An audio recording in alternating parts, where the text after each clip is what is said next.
Okay, I'm going to call the special meeting of the Planning Commission, September 14th, 2023, to order. Can we have a roll call? Mm-hmm. Bella, Present. Kelly, Here. Jansen, Here. Pfeffer, Here, I am participating remotely under the Brown Act provision for Just Cause. I am not able to attend in person as I have to use the caregiving for certain family members, in this case, my kids' exemption. I've not otherwise taken the exemption during this calendar year. okay, Newton, Here. Chair Swift. Here, and we approve. Do we need to make a motion to approve his remote access or just say we approve his? A consensus on it would be agreeable. And a vote on it, Janet, would be agreeable? If they just have consensus on Consensus. Do we have a consensus on his remote participation? Yes. Aye. Yes. Great, thank you. and you have quorum in the jurisdiction in one location, correct? Correct. Thank you. You're welcome.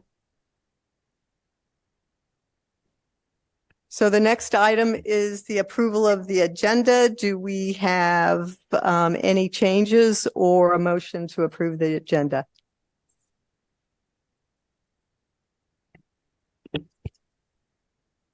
I make a motion to approve the agenda. Do we have a second? Second.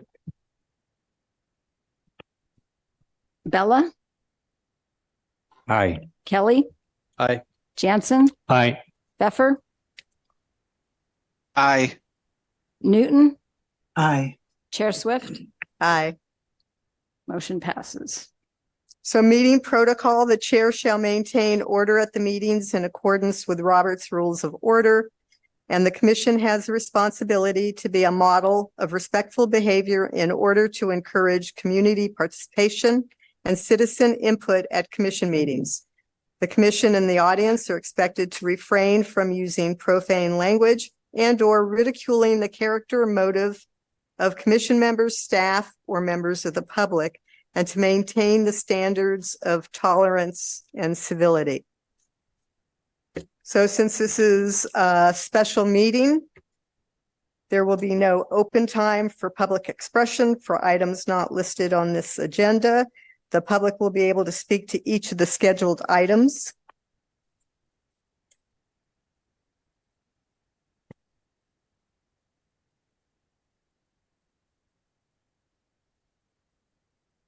And consent calendar, there are no items on the consent calendar, so we're going to go to public hearing item number 1. Can we have a report, please?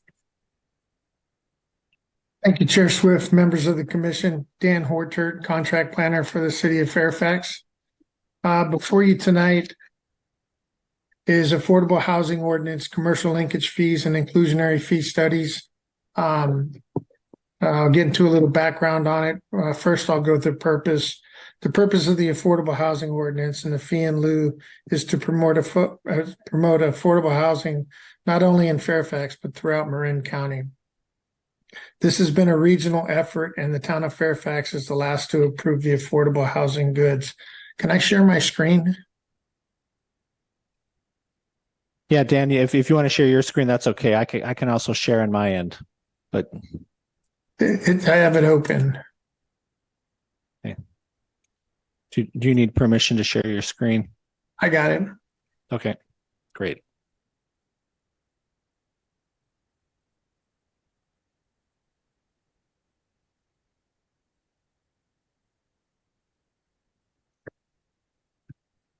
So the fee studies that were completed by Strategic Economics and Vernaza Wolf Associates, who were hired to conduct the inclusionary studies, and the contract was overseen by the county, with jurisdiction paying their fair share.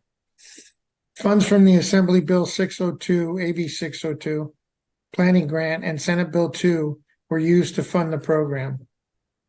The consultants held 3 stakeholder meetings that included market rate developers, affordable housing developers, and housing advocates to gather their input on the studies and proposed fee structures. Some of the input includes different inclusionary policies across jurisdictions, make developing housing projects more burdensome. It's difficult to estimate the project costs. They suggested a common or at least similar inclusionary policy for Marin County jurisdictions, and they wanted to remove the roadblocks to housing development, thereby creating more housing. Some of the benefits of the inclusionary housing is they include affordable housing in areas where better access to employment, schools, and public transportation, which also enables people to move from high poverty areas to high resource areas. Any mixed use or mixed income communities can have a positive effect on residents' overwhelming health. And it also provides a decrease in economic and racial segregation. So I'll get to a recommendation here, although I still have some slides to go.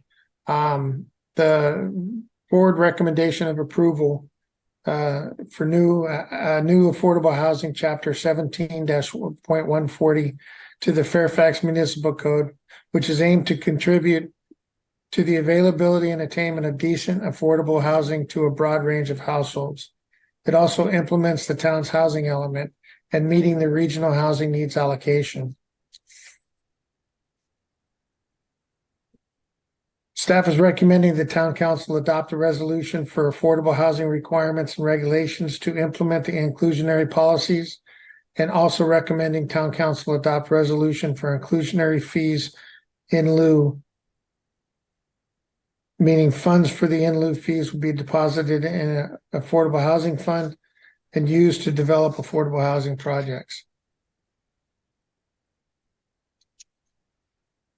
So project size threshold, this is kind of the minimums of what a project entails. The minimum threshold size for affordable development is 3 units. This matches other jurisdictions in Marin County. And projects except for the in lieu fees are single family homes, duplex, triplex, accessory dwelling units, and junior accessory dwelling units.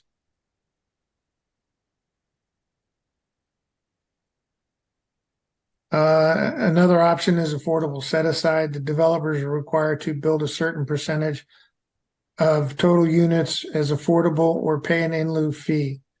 The percentage of units as affordable in town, this is through town council direction. 15% of rental projects should be set aside for affordable housing, and for ownership projects, 20%, single family subdivisions and condos.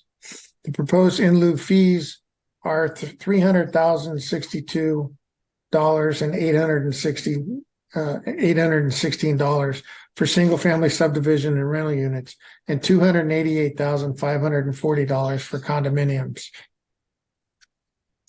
An example of a project would be, say, a 10 unit rental project is proposed. 15% of 10 is 1.5 units. The options the developer would have would be build 2 affordable units, because you round up, affordable to households in low income category, or build 1 affordable unit to pay the inclusionary fee for 0.5 units, or pay a fee total just for 1.5 units.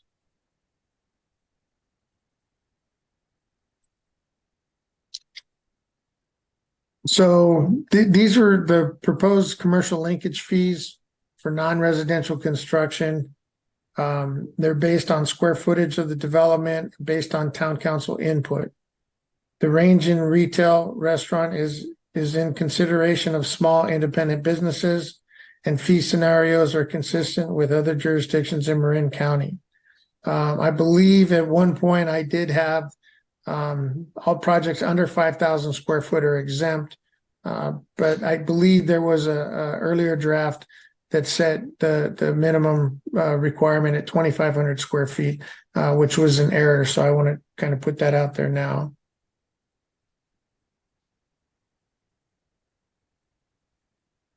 The ordinance establishes an affordable housing fund only for affordable housing projects. It'll be kept by the town and used toward affordable housing projects.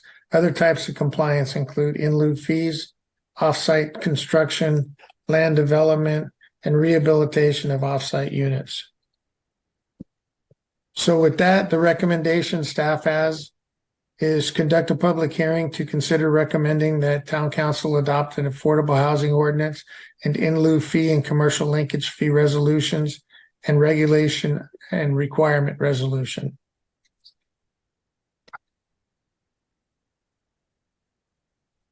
And I'd stand for questions.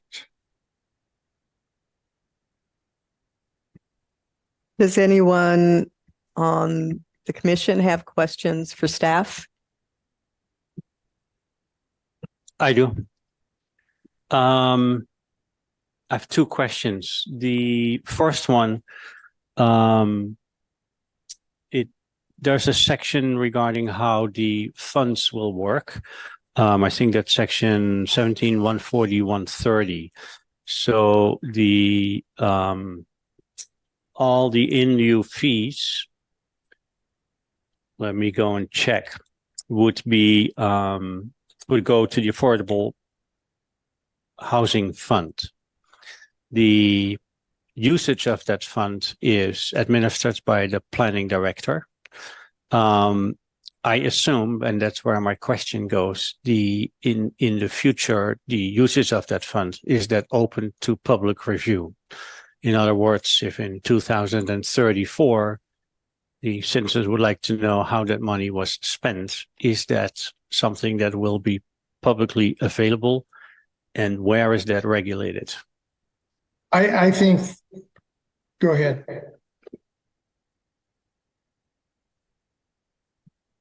I think that any use of the funds, if we were to apply that to affordable housing projects, it would come through the process. I think what this section is referring to is that just for kind of the day-to-day administration of the fund to make sure the money gets in the right location, that type of thing, that would be a planning director responsibility. But if the money were to be used on a project, then that would go through the process, probably the recommendation by the planning commission and then approval by the town council. And it'd be part of the approval process for the entire project. Okay, so that will be publicly available. Yes. Yeah. Mhm. Okay, thank you. The second question, I think I know the answer, but just to make that sure, the current write-up sets a certain amount of fees based on the studies and recommendations. In the future, they can be changed and modified by the town council if there's reason to do so, basically at any time. Is that correct? Correct. Specifically the in lieu fee, the linkage fee has a fee study to back it up. You would have to have a study to kind of back up the decisions. So, and I'm not sure, Dan. I think the linkage fee could probably be increased quite a bit without having to do another fee study, but I believe the affordable housing in lieu fee would probably require another study. Yeah, I believe Go ahead. I believe the linkage fee is tied to CPI or some sort of index. Yes, so I understand there must be data, there must be reasons to do it. I'm not only thinking about increases, it could also be decreased if that makes sense for whatever reason, right? That could go both ways. Okay, thank you. Any other questions for staff? Go ahead.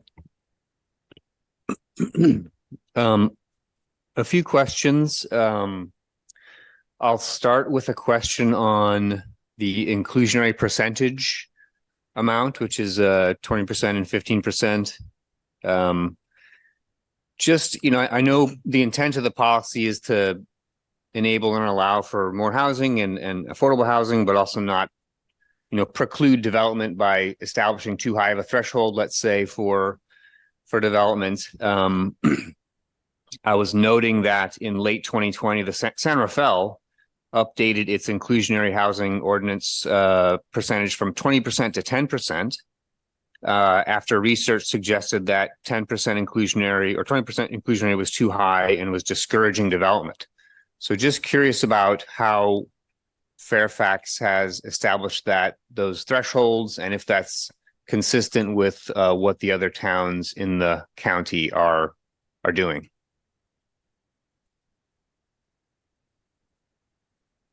Let me take that, Jeff. Yeah, I can take it, and you can fill in the blanks if I have any. But yeah, Okay. I believe that the way that the inclusionary percentages and amounts were established was kind of like through this cooperative effort with other jurisdictions in the county. But you are correct. There are trade-offs. So the studies that were done can support kind of 20%, and they believe that wouldn't stifle housing. However, as you say, that if it is 10%, then it would make development projects more feasible, because that's obviously less money for the affordable, or you basically, they pencil better if they have lower affordability requirements. However, it's not necessarily linear, because there are developers that do affordable, and the higher percentages sometimes allows more grant money to be attracted.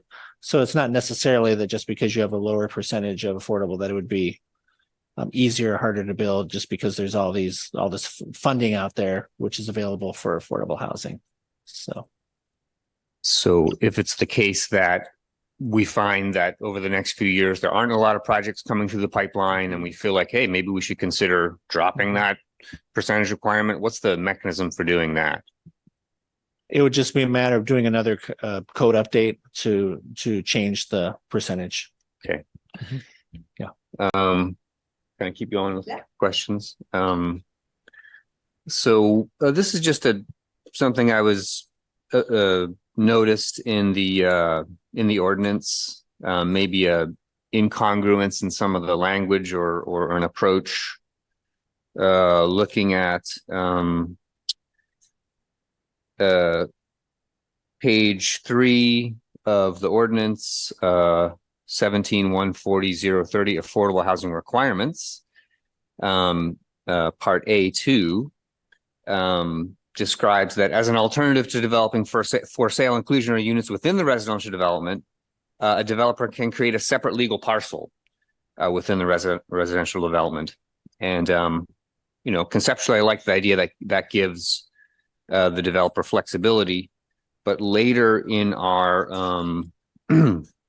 on page 6, I believe, in the development standards for inclusionary units, part A says that inclusionary units shall be reasonably dispersed throughout a residential development and not clustered in a specific portion of the development. So just wondering if that's providing sort of contradictory or incongruous guidance, for developers, that on the one hand, we're saying, hey, please try to disperse that throughout the development. On the other hand, we're allowing this pathway to kind of separate or cluster rental components of a for sale project. So just curious about that. Jeff, this is Kylie. I can answer that if you'd like. Yeah, sure. So this is Kylie Otto. I work with Janet, for those of you that might not know me. So I work at the city attorney's office. So they are not inconsistent. There's two different readings with this. The one is talking about that you could have a separate parcel and basically create in a for sale unit a rental project within the for sale unit, and those will be clustered. The other later, in what you're talking about dispersed, is if you were going to, for example, do a for sale project, and then those should be dispersed throughout. You shouldn't consolidate those. Obviously, each of these could be read together so that the developer could mix and match. Does that answer your question? And I did want to add to your prior question, since I'm already on mic. One of the other things to consider is the density bonus law. At 20%, density bonus can be utilized by developers. So as you go lower, density bonus won't kick in if you go too low. Whereas when you get to 20%, that seems to be a sweet spot with a lot of developers for density bonus to be utilized. So that was one of the factors in considering the 20%, which I wanted to add just for consideration. Cool, thanks. I was wondering about that relationship between the density bonus and the affordable percentage. Yeah, and thanks for clarifying that that's not necessarily an incongruence in the guidance. One more question. And this is on the second part of this package, which is the requirements and program regulations. So whereas it sounds like in our ordinance we're asking for let's say for sale projects 20% inclusionary with a range of percentage AMI are allowed in that program or within that requirement, whereas in our affordable housing requirements and program regulations, Exhibit A, page 5. I'm unclear on the relationship between these two documents. This document says that we're establishing a maximum rent and sale price that requires that rental projects in terms would be maximum rent charge would be 30% of AMI and maximum sale price for an affordable unit would be 35% AMI. And so that's on page 5 of the Affordable Housing Requirements and Program Regulations. So if on the one hand, we're trying to establish an ordinance to allow inclusionary at a range of AMIs, and then we're now adding this additional program regulation to limit that or restrict that to 30 and 35% AMI. Could you clarify, is that the guidance we're actually proposing for this legislation? So I'm noting that, you know, from my math, which may not be correct, the max sales price for a condominium at 35% AMI is like $170,000, but our in lieu fee is $288,000, which means that a developer to develop a sale condominium at 35% AMI will be taking a $500,000 loss on that unit with an anticipated construction cost of about $670,000.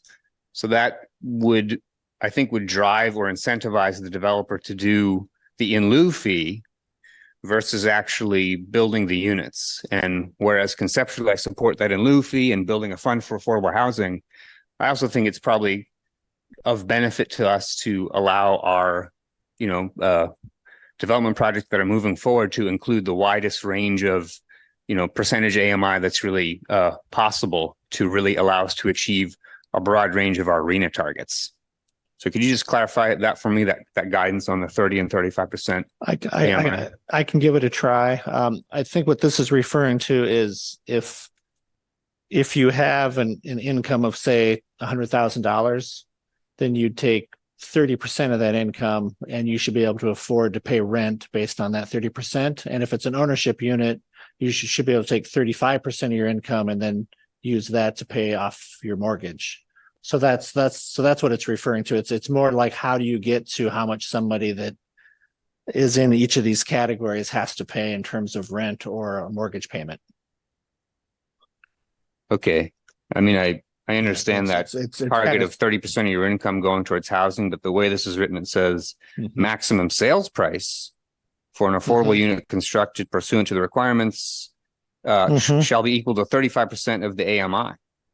So the sales price of the unit has to meet that 35% AMI target, which to me is perhaps overly restrictive in terms of enabling a range of affordability types within our ordinance. Right. So I think we can look at the language here, because I think maybe it's just the way that this is written. It's complicated, but the intent is that if somebody had like the income of, the $100,000 per year for a household, and the idea is that they should be able to take 35% of that and be able to buy a home, and and then be able to make the mortgage payments with the interest, and if there's any like condo association dues, and then all that other stuff that kind of goes into that mortgage payment, they should be able to make those payments based on 35% of their income. So so that's the intent, but I agree with you. This may not be written to reflect that Okay. as well as it should. Okay, that's much different. Yeah, I totally understand that intent, but the way it looks here, it sounds like we're asking to only include the very low income category of AMI for our inclusionary requirements. So yeah, Right. that'd be great if we could revise that. I think that's all my questions. Thanks. Commissioner Newton? I think Commissioner Pfeffer had his hand up first.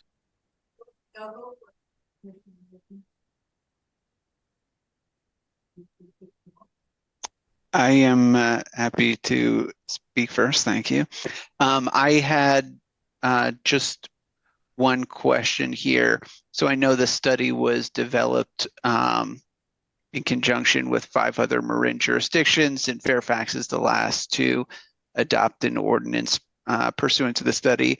Is there any sort of breakdown or just sort of quick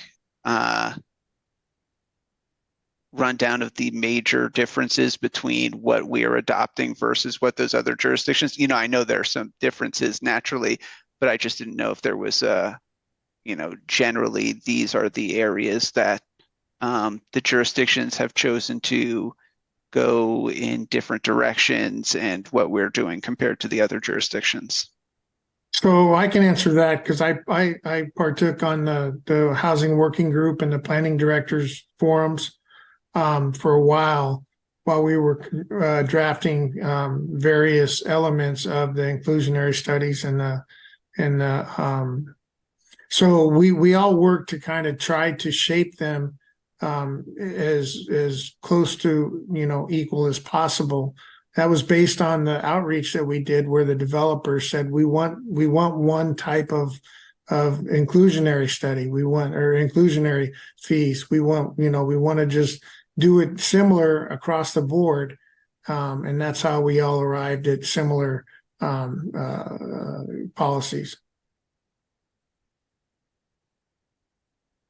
Got it. And so but the main things that each jurisdiction is doing differently, is it really just the numbers in terms of nobody's really changing most of the ordinances except where it says these are our targets, these percentages, these are our fees, our in lieu fees, as opposed to the way that the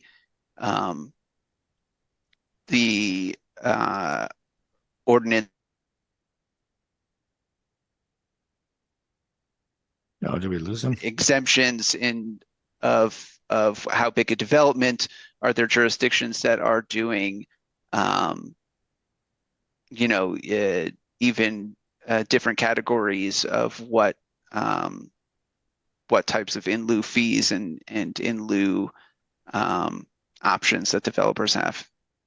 For the most part, they're the same, but you got to look at kind of the economy of scale. San Rafael is much larger than Fairfax. So they've gone a little bit different in the way they approach their inclusionary housing fees.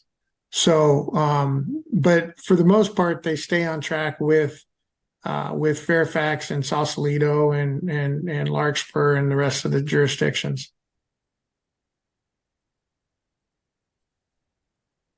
Got it. Thanks. That's it for me. Commissioner Newton? Thank you. I have a couple questions. I wanted to follow up on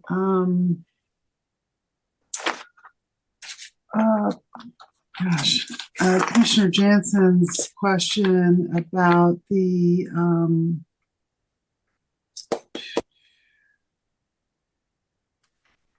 I'm sorry, I've lost my spot here. The public approval process, the regulations for the use of the fund. I think in the 17-140-130, there's a reference to promoting using the funds solely to promote or support or provide, let's see, 17,140, 130. List the moderate, very low, low. Let me just get that language exactly.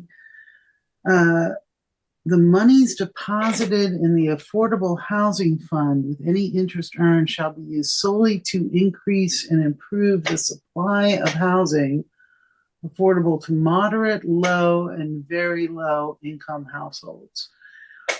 And so what we're looking at for moderate is above the median income, right? Up to like 120%, I think, of the median income. And I'm, sort of getting at similar questions that other commissioners have gotten to. I understand that if the planning director wants to use the funds for a particular project, it has to be in accordance with the code. At least that was the language in the staff report, but this talks about it being in conformance with the housing element. And I think the general plans, affordable housing requirements and policies, unless it's the regulations that we were talking about that are the attachment A, but I don't know if that actually gets into the use of the funds in terms of this language about supporting these different types of housing. And I guess I just question, why we would necessarily, I understand we want to afford housing for moderate income as well as low and very low.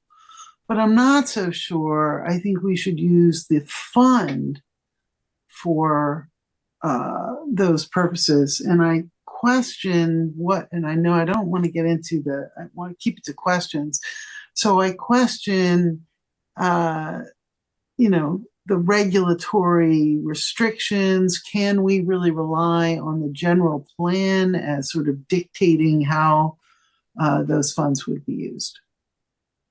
Sorry if that's kind of rambling. So there's a section in the proposed, in the existing housing element and the proposed housing element. They carried over a section, I think it's 4.2. It's been a long time since I looked at it, that talks about the Affordable Housing Fund and the use of it. So it is directly tied to the housing element. Can I make a comment or Let's, Oh, yeah, sure. yeah.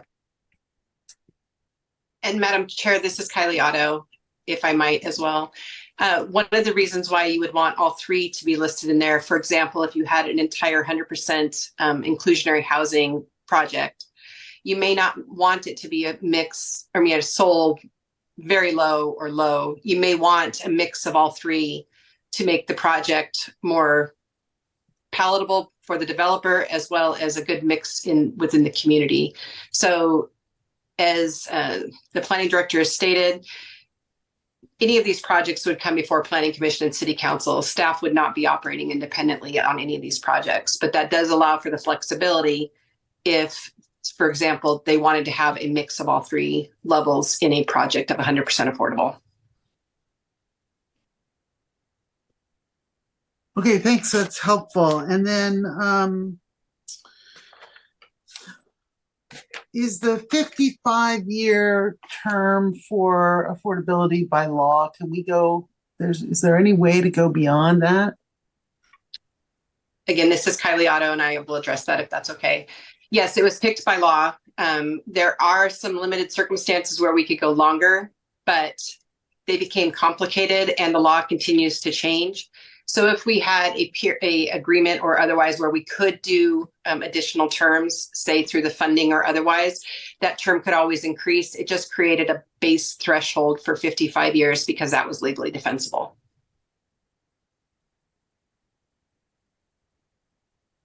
Okay, and then on the options for compliance, the alternative means of compliance, we got the in lieu fees, we've got the donation or dedication of land to the town or a nonprofit, and we've got construction of affordable housing within a half mile of the plan. For the donation of land to the town, there seem to be a lot of strings in terms of, you've got to have a nonprofit ready to enter into an agreement with the town. I mean, I understand it should be reserved for particular use, but the strings attached to the land dedication piece seemed higher. I mean, I gather, the town wants to have a nonprofit in the wings to address putting housing on the land that might be donated as part of the alternative means of compliance. But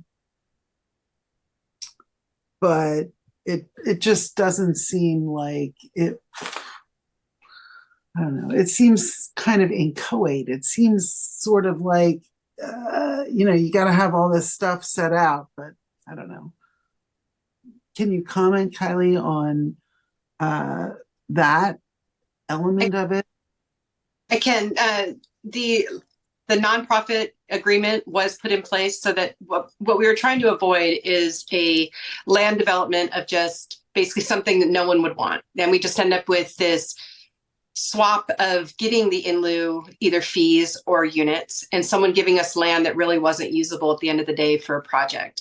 And then it would sit languishing, and then the city basically had this white elephant that wasn't going to be able to be utilized for the purpose of what it was intended. So the purpose was, usually what happens is the city creates relationships with nonprofits that build these. And usually the city will know we're going to, or town, I apologize. The town is, we have this land, and then they go out to their known kind of partners and say, is this something you can work with? So it basically was to make sure that we got boots on the ground, we got running versus having it sit and languish and then really just be something that just doesn't achieve our goal of inclusionary. If you think it is too onerous, the last subsection 5 was added, and we could make a recommendation to remove that. I mean, the planning commission could if that was the desire, but that was at least the intent as to why and the rationale. No, I appreciate the response. Thank you. And that's all I have for the moment. Well, and I'd add to that land dedication that it is somewhat useful for the city to have underlying ownership of the land for long-term affordability.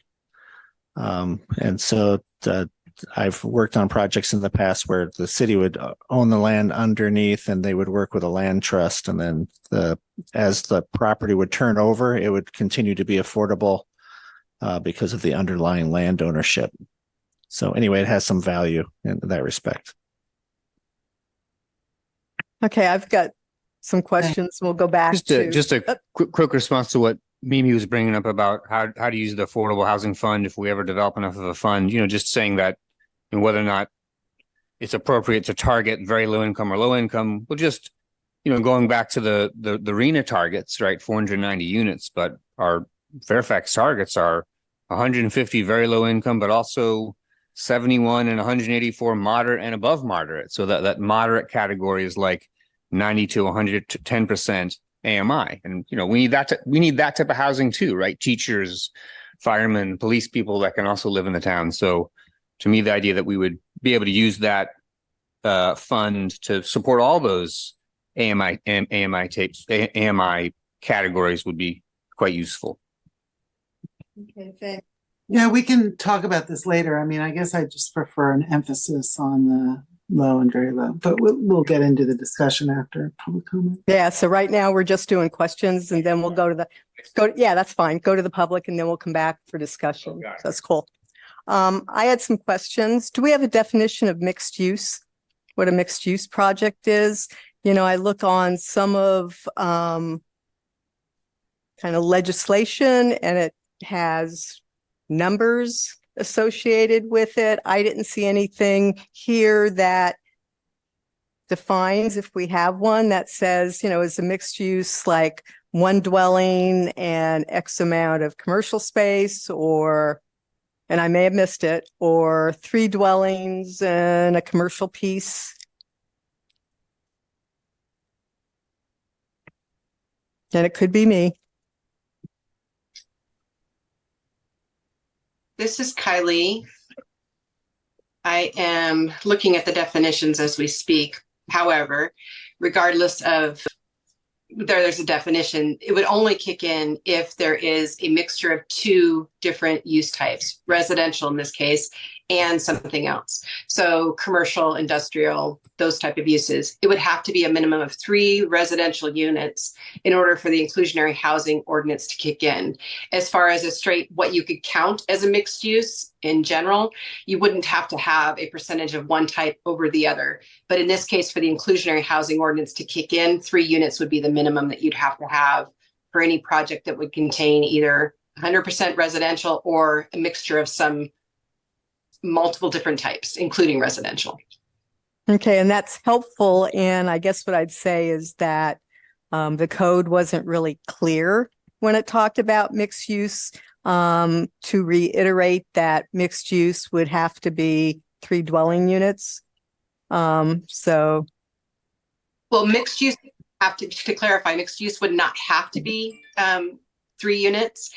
In order for the inclusionary housing ordinance to kick in, it would have to be 3 units. So for example, if a project came in with 2 residential units and a commercial component, they could still be allowed potentially under the code depending upon the zone. However, the inclusionary housing ordinance would not be applicable in that scenario. Right, I understand that. But I was just saying that the code wasn't really clear when it talked about mixed use to kind of tie into the requirement for the 3 dwelling units in a mixed use development on that. Another question I had was on the inclusionary housing plan.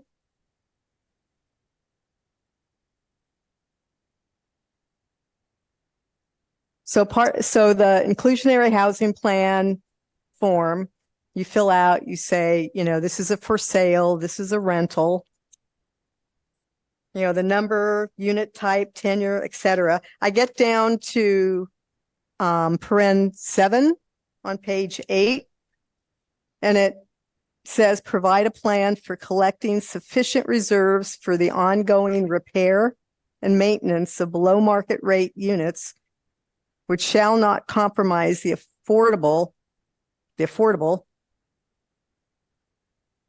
or affordability, perhaps that should say, of the below market rate units. And the question that was in my mind, I understand that in a rental situation, but I'm wondering if I have a for sale inclusionary or development, why would I have a plan for collecting sufficient reserves for ongoing repairs if I'm selling a unit? This is Kylie, if I could address that, if you'd like. One of the ways you could do it is if, for example, you have a homeowners association, the developer may have to provide additional reserves into the homeowners association so that they make sure that there's basically an offset to the fees for the affordable units.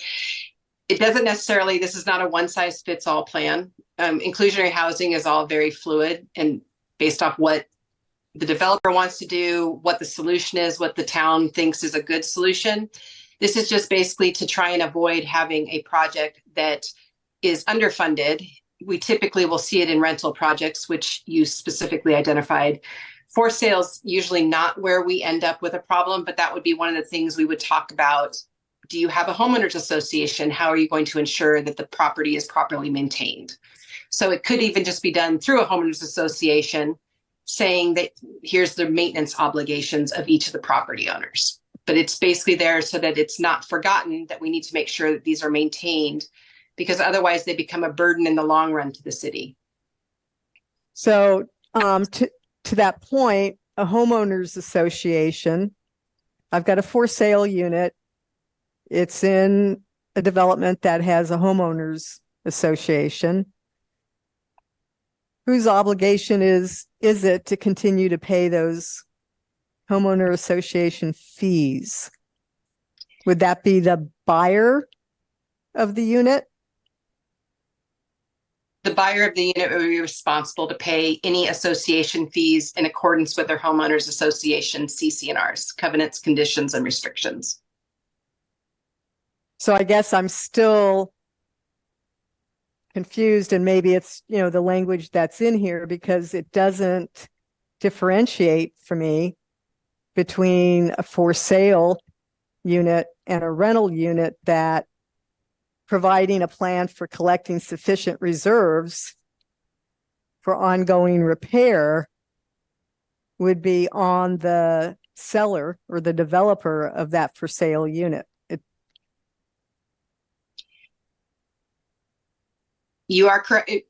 You're correct in the typo with affordability. The intention is for the developer, as they're coming forward, to identify how do we make sure from a town perspective that this will be maintained. If the commission doesn't believe this is necessary, we can always modify the ordinance recommendation as well. But that was the intention, is to make sure that the developer had an idea as to how this was going to be maintained in perpetuity, or at least maintained in the standard that the town desires. So what creative solution do you have for this to be maintained?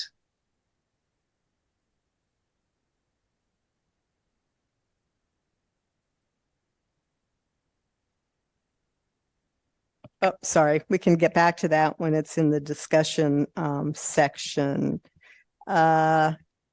Rentals.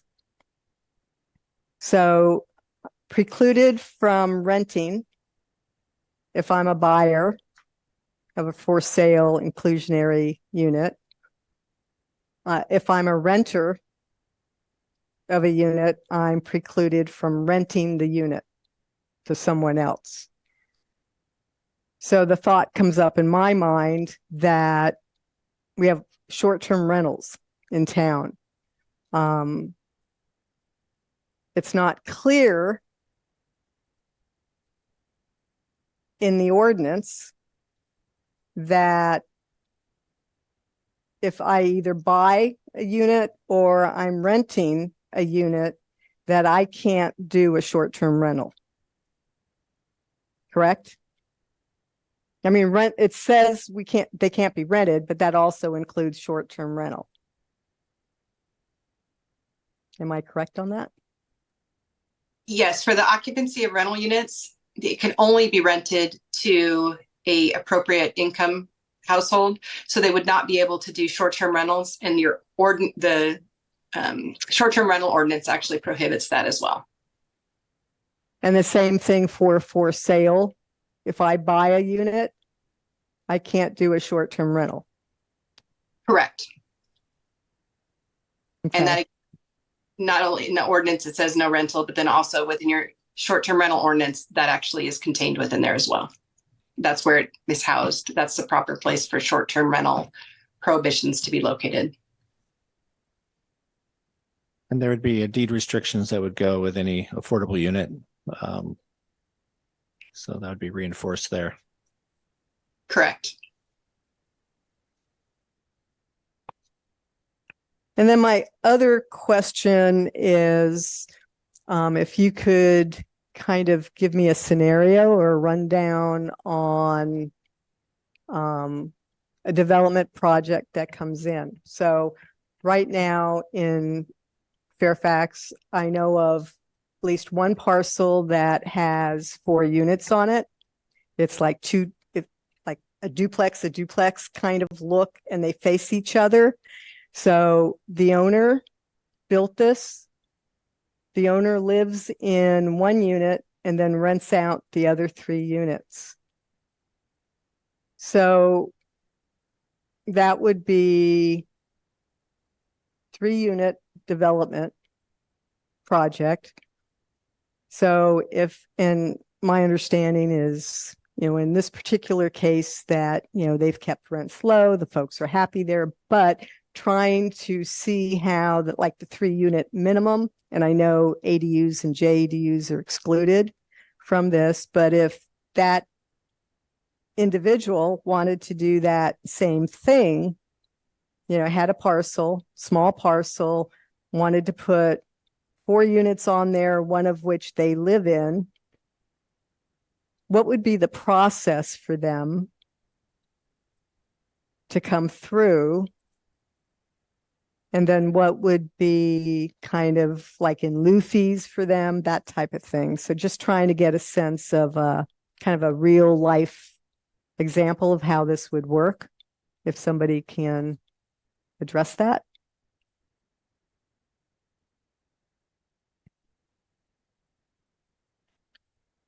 I can take a shot at it. If it's a 4-unit project, it would kind of irregardless of ownership, the inclusionary requirement would kick in. So if it was predominantly a rental project, I think even though one person's living in the unit, it would still kind of be considered a rental project, a 4-unit project. So then that would require the 15% inclusionary, probably a fee to be paid. Unless they wanted to do one of the units as an affordable unit, which would be above and beyond what they'd be required to do under the 15%. So, But in relation to that, in relation to the 15%, because if you looked at that, the 15% is probably less than 1. So if they wanted to do that, it would have to be 1, correct? I mean, it's it not would have like, to be 1, correct? right. But so they probably, most likely, they would either build one and they would be basically essentially overachieving on the affordability, or they would fee.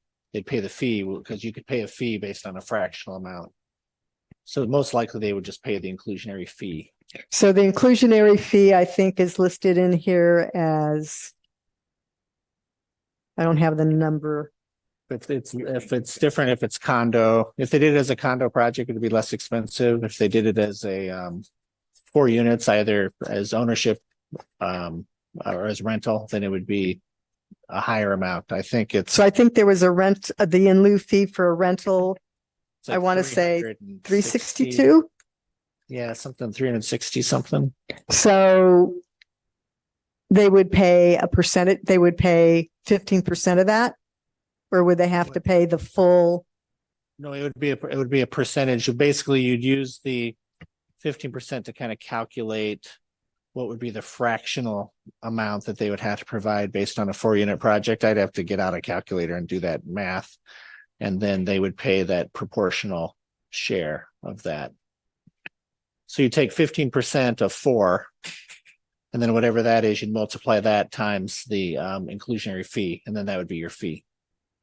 Okay, so okay. And I'd have to go back and look at the code. Is the code specific to that, or it just has what the 1 unit fee is? Yeah, it just has the 1 unit fee, and it does say in there that you can pay a percentage of that one fee. Yes. All right. Yep. Thank you. Any other questions for staff before we? Yes. Oh, go ahead. Thanks. Your question about the 3-unit minimum project reminded me that I had a question having to do with the inapplicability to structures that have been destroyed by an act of nature, which I guess is a different way of, I'm more familiar with a force majeure, act of God, but act of nature, probably makes more sense than act of God, but it raises all sorts of questions in my mind, because the waiver provision basically says in order to grant the waiver, we have to make a finding, or the council or whoever has to make a finding that something is unconstitutional, or we're taking an unconstitutional deprivation of property. But in my mind, you could have a structure destroyed by something other than an act of nature, right? Like, I don't know, does the act of nature exclude act of man? If my tenant is conducting his chemistry class on Zoom in his house that he's renting from me, and it explodes. Is that an act of nature? You know, that kind of a thing. Could we build into the waiver some sort of knee-jerk gut reaction on behalf of the council to allow for waivers for something other than just an unconstitutional deprivation of property?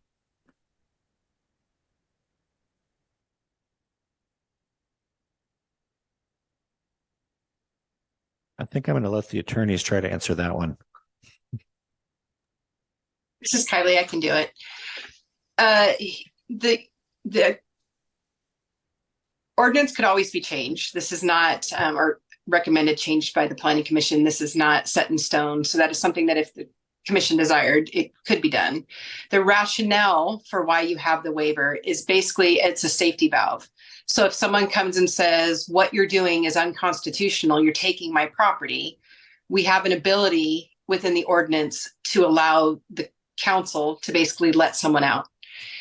The act of God, which you said act of nature, which is those translate to the same thing at this point in time. It just was done to make it more neutral to people that may not believe in the more Christianic God, which is where that term came from.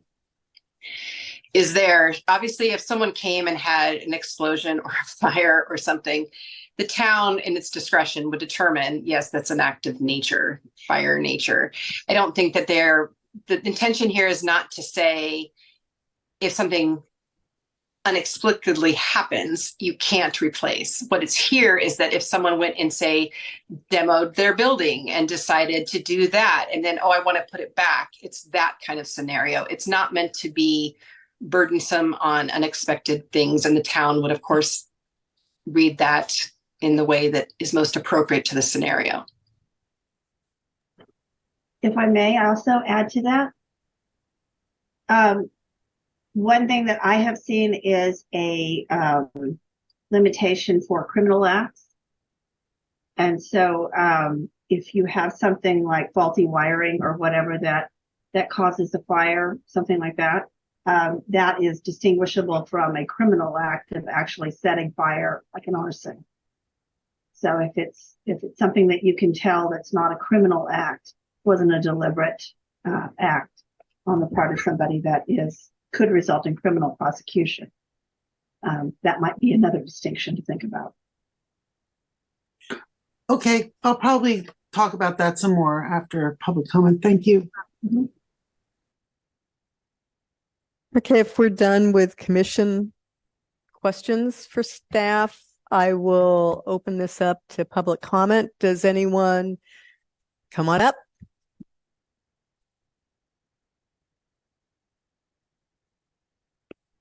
Thank you. Can you hear me okay? Good. Chairperson Swift, Rick Hamer, downtown Fairfax. This resolution, as written, will do nothing towards raising a fund of any consequence. Let's do the math. A 2-bedroom unit using the de facto guidance, the Keating memorandum, is a 4-person occupancy. According to the staff report, moderate income for a household of 4 is $179,500 per year. According to HUD guidelines, housing expense is targeted at 30% of gross income. That's equaling $53,850 per year or $4,487 per month. Housing expense includes utilities. An example of a Fairfax multifamily property has a utility expense of $250 per month. As written, this resolution would allow a monthly rent of up to $4,237 per month to avoid in lieu fees.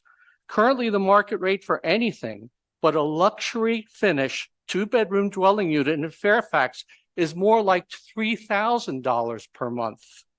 A project comprising entirely of luxury units could slip past this resolution as it is written without any in lieu fees.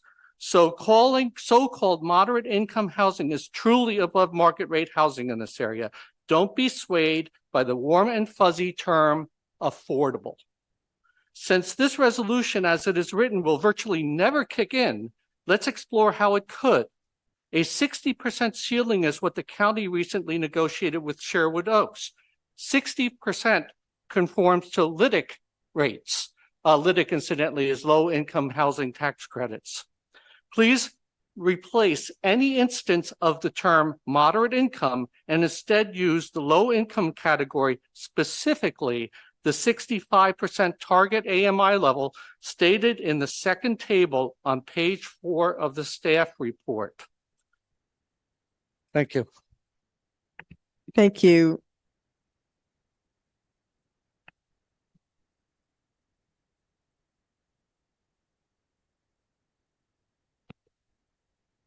Good evening, planning commissioners.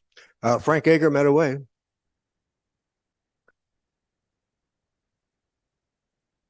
So I was wondering who actually wrote this ordinance, the resolutions to the ordinance. It may be okay for Santa Fe, but it's not okay for Fairfax. The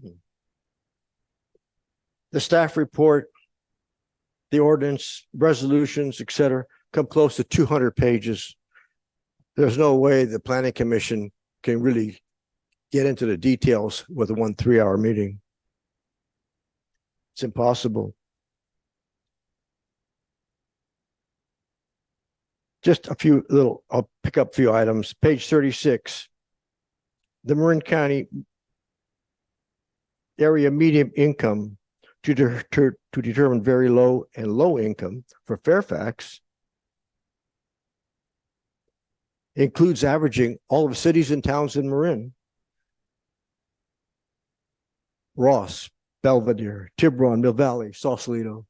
All those incomes are going to be averaged in to determine what is low, very low and low income in Fairfax.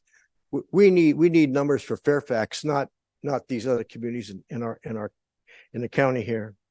Section 17.026 exempts from CEQA many of the applications.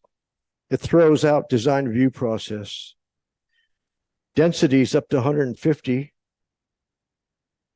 on one hand, and then from 151 and up, get ministerial approval. That means no EIR, no public hearing before the planning commission or town council, no appeal process. The new town planning director makes a decision. Use actual rents, not some affordable housing, affordable language. Use real rents to determine what's going to be affordable in Fairfax. The largest project approved in Fairfax in the past 70 years was Canna Village, 109 units on 109 acres. There are no undeveloped parcels zoned for housing that could accommodate 100 to 200 units in Fairfax. The proposal for 175 units on 1.9 acres at School Street Plaza will probably have to go up 5 to 7 stories. It's redevelopment with a capital R. When the Fairfax Town Council removed the term small town character from the general plan and zoning ordinances at the request of former planning commissioner Shelley Hamilton, the handwriting was on the wall. In 1972, when we were developing plans, zoning ordinances, we asked the question, can the last place last? The answer is no. Obviously, if this ordinance is approved, we will lose our town to high density and high rise development. Ministerial approvals for projects of up to 150 units and below and 151 and above is really unacceptable for Fairfax. That's got to be rewritten. I don't know what the numbers should be. Maybe they should be 50 and 100 max. We can't get out of town now if there's an accident on Sir Francis Drake. It'll take a couple hours to get out of town. We've had that experience in recent years. A fire coming off the mountain, like almost happened in 1944. I was here in 1944 when that fire came off, and they were preparing to evacuate the entire town of Fairfax, and the wind shifted and took it to Lagunitas. But a fire like that will kill hundreds of us. It's Paradise and Maui times 2. Please take your time and do the right thing for our town. Thank you very much. Do we have anyone on Zoom? I see no hands raised online, Chair Swift. Thanks. So with that, I'm going to close public comment and bring it back to the commission for discussion.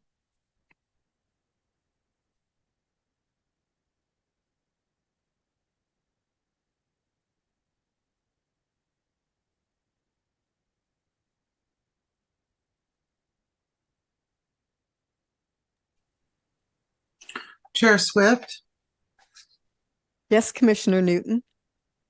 I'm wondering if staff could address some of Mr. Egger's comments about the 100-unit question. Obviously, in one of our documents, I think there was a reference to having 100 units on 2-acre parcels or something like that, with an expectation of a 5-story rental apartment. And so I'm just curious if staff have a response to Mr.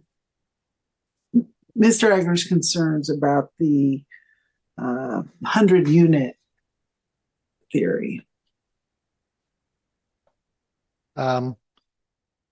I believe there's nothing like that in this particular item this evening.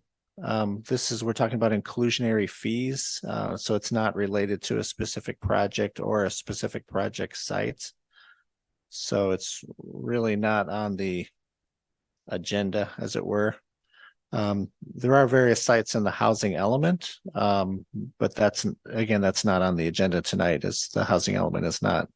We're just talking about the inclusionary affordable housing and the fees this evening.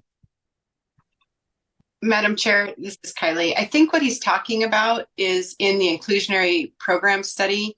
It was one of the prototypes that they were talking about to lay the foundation for the study. It, as the planning director stated, it wasn't part of our staff report or our presentation. I think it's being pulled out of context.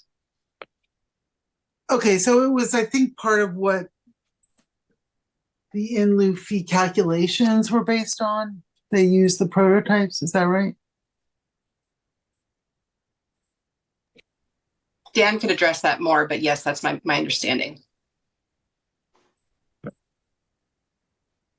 Yeah, I think I found it. It's on page 16 of the fee study. Let's see, what fee study is this? Yeah, attachment D, it's the Strategic Economics and Vernazzi Wolf Associates inclusionary program and in lieu fee study. So those were the studies that were done in February, Yeah. correct? Mm-hmm. Okay, and then what about the point that we're looking at affordability based on county averages or not affordability for Fairfax as opposed to adding in Ross and Belvedere and all the other incomes in our county? So those studies were specific towards each jurisdiction. So Fairfax got theirs done, Sausalito got theirs done, Marin got theirs done, or Marin County, I mean. So they're done specifically for the jurisdictions.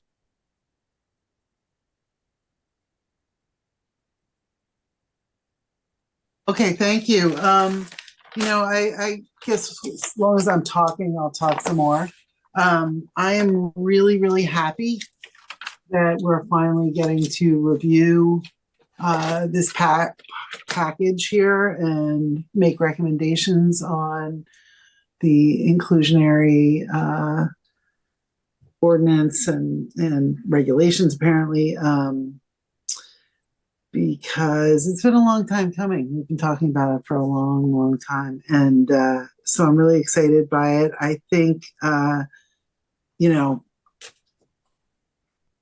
guess I disagree about, I agree with Mr. Hamer in some ways about the, focus should be on low and very low.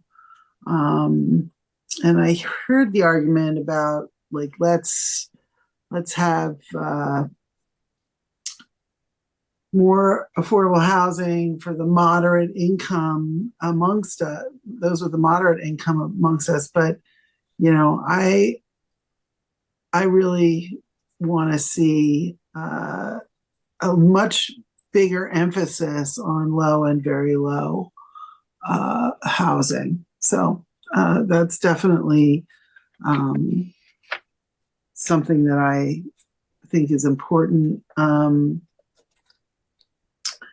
And I would like to build in some sort of council ability to waive or at least some sort of provision that says the town can interpret the term act of nature at its own discretion. And I don't know if I feel comfortable about, I need to go and look at the general plan and the housing element a little bit more closely to see what it says about the affordable housing fund, because I had not done that. So that's another question I have, Janet or Kylie.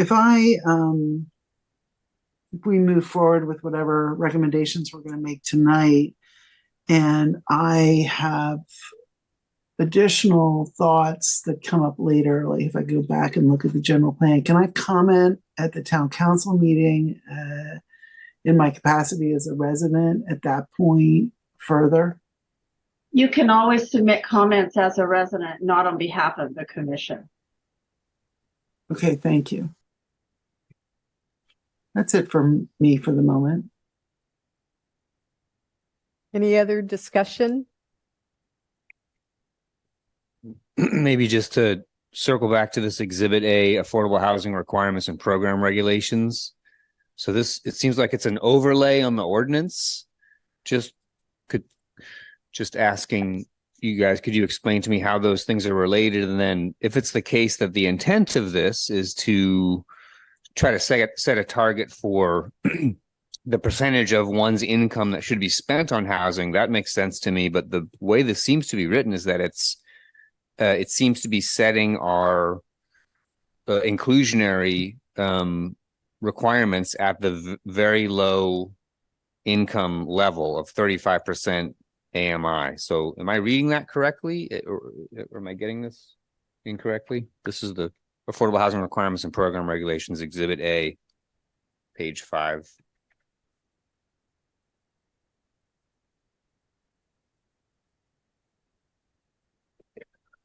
I'm looking it up.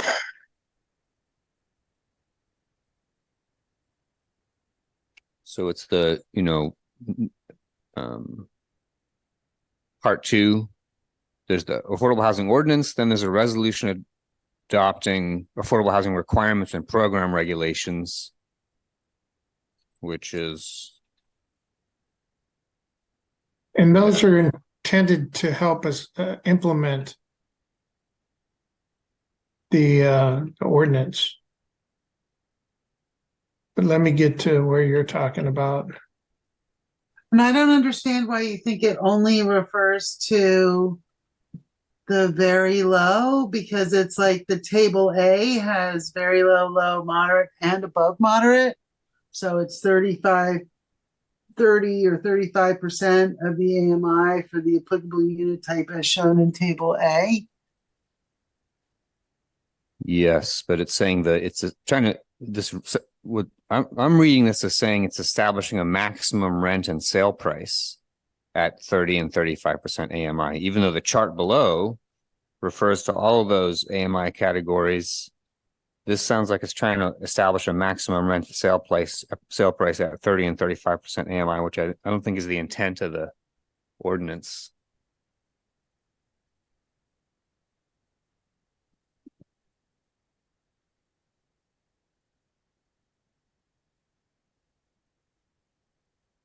And I see what you're saying there, And I think that was something you had brought up initially. It says the maximum sale price for an affordable unit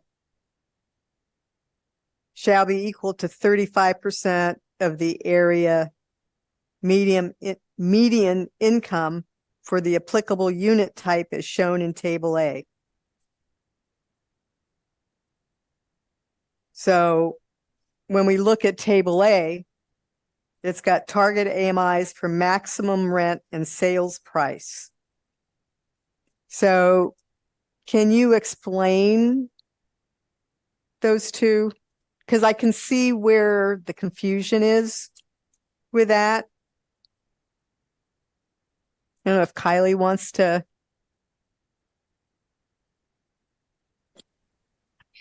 This language actually came from an earlier draft that Dan had prepared. So I might ask that what Dan intended, and then if we would be happy to modify the language to make sure that makes sense based off what the intent is.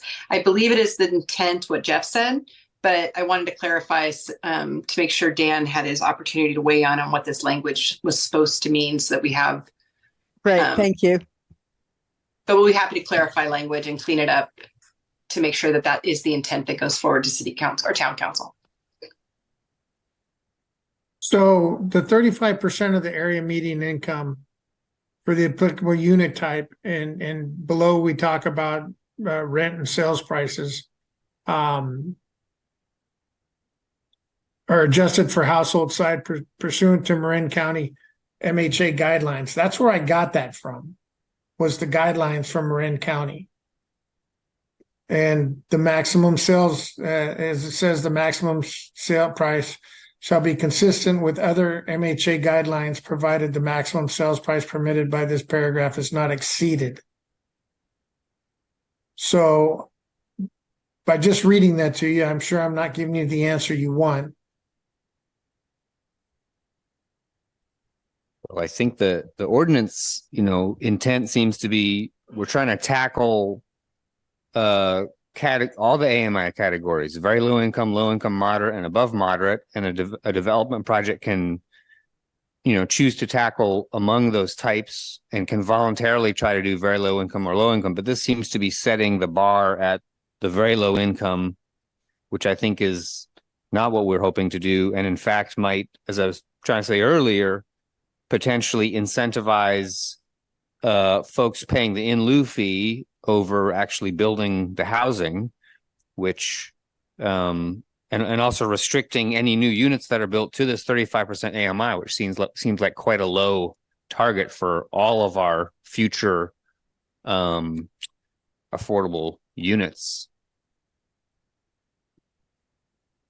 So let me ask a question on that because I'm confused too. So is the maximum sale price 35% of 50% down below?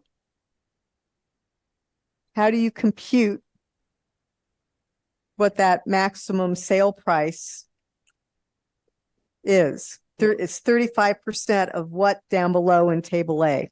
Yeah, it has to be I think what's missing is it has to be translated into like the monthly payment. So you'd have to go to for example, I'm on page 23 of one of the exhibits. So like for a low income household, the maximum monthly housing cost would be $2,865. And so then that would have to be equivalent to 35% of that person's monthly income. That's what it's trying to do. Got it. Yeah. That's what it's trying to do, but it doesn't say that very well here. Yeah. Is there a way to reword that to make it? Yes. Between the attorneys and the planners, we could probably figure out better wording that won't make everybody's head spin. So, and I think to Dan's defense, he probably just borrowed this from other codes, and this is a very wonky world. So I'm using that for Linda. That's Linda's favorite word is wonky. It's a wonky world. Wonky world. But it's this whole affordable thing, it's very wonky. And so I'm sure this was taken straight out of some other way to calculate it. But yeah, but when you're looking at it fresh without the context of the rest of it, it makes it confusing. So And that's why we're here. yes. Yep. And it's been well over 3 months since I've looked at this. Yep. And if we're looking at this, and I know you gave us an addendum tonight that corrected or changed some of the other language in here, be it the resolutions or exhibits or that type of thing. Correct. But if we go back to, and it may just be me, if we go back to that housing plan that I brought up where it mentioned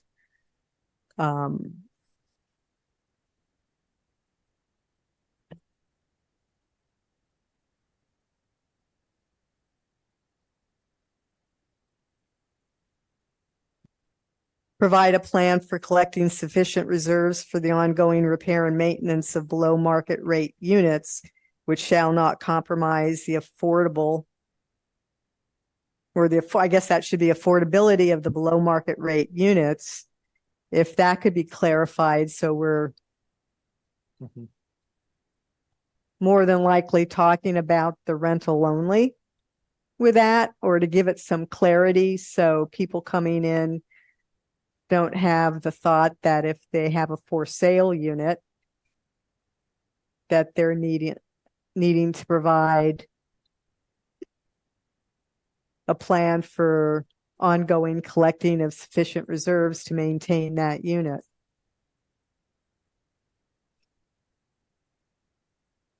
Okay.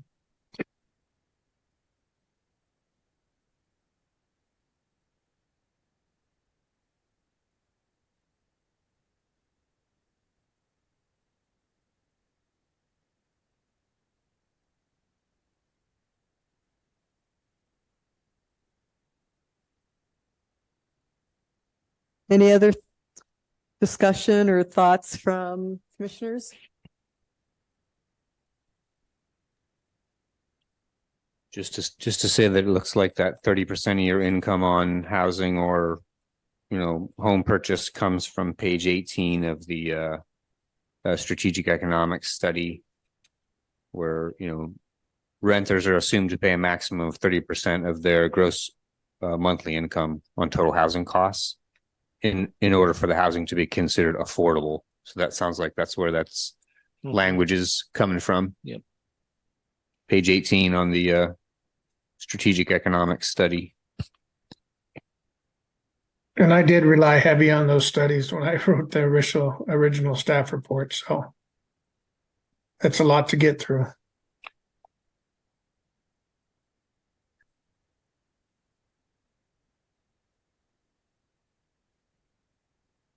And Commissioner Pfeffer has his hand raised. I'm sorry, Commissioner, go ahead. Thank you. Yeah.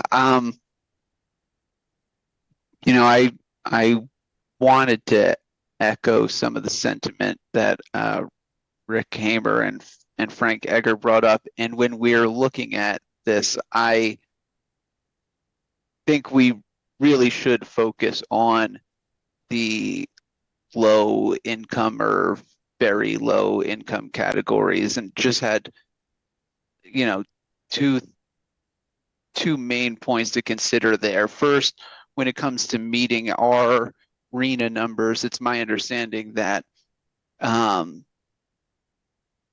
if it says moderate versus low, what can count as moderate is everything under that maximum. So it's not like you have, they're mandating you have units that cost more than a certain amount. You just have to fit into that bucket, where they're fitting. And so it's it's inclusive below. And then just as we consider who these things actually apply to, when we're looking at these categories for the very low category, we have 50% of AMI. I'm trying to quickly scroll back up to it in the study, but from what I recall quickly, yeah, very low income category, maximum income is $57,250. And just, as we're considering who really is falling into these buckets, that's the average teacher salary for Ross Valley School District teachers in our school district. The salary schedule, in the CBA is up. Nobody, even in the newest salary schedule, teachers, the starting salary it looks like it's $61,000. So we're not anything above that very low income category is already excluding one of the main categories people talk about when trying to make plans and developments. And once we start going above that, even in the low income categories,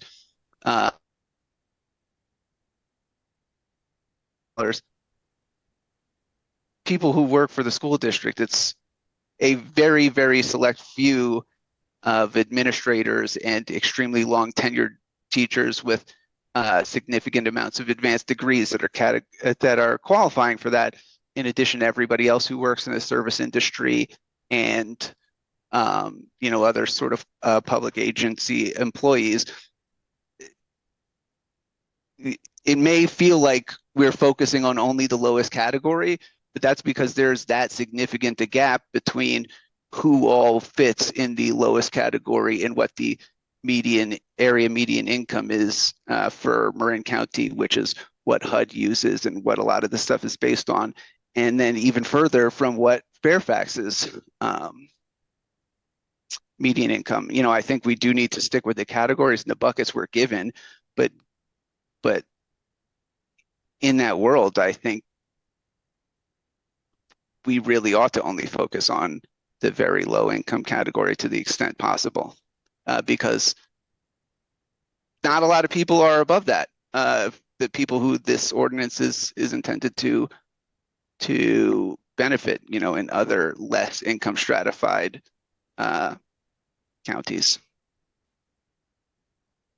And the one last thing I want to flag, I do think it's important to move on this evening, and just wanted to flag the portion that has the confusing language, which we've all focused on, that needs to be fixed, is in one of the sections, just to make sure that everyone's on the same page. For the town council to adopt, we're just recommending that they adopt further resolutions that incorporate that Exhibit A that uses that percentage. And so I think there's not a risk of having something with inaccurate or poorly worded language live and effective for people, because there's still that time between when it comes from us to when the town council hears it to further revise the language to make sure it's clear before the town council adopts it.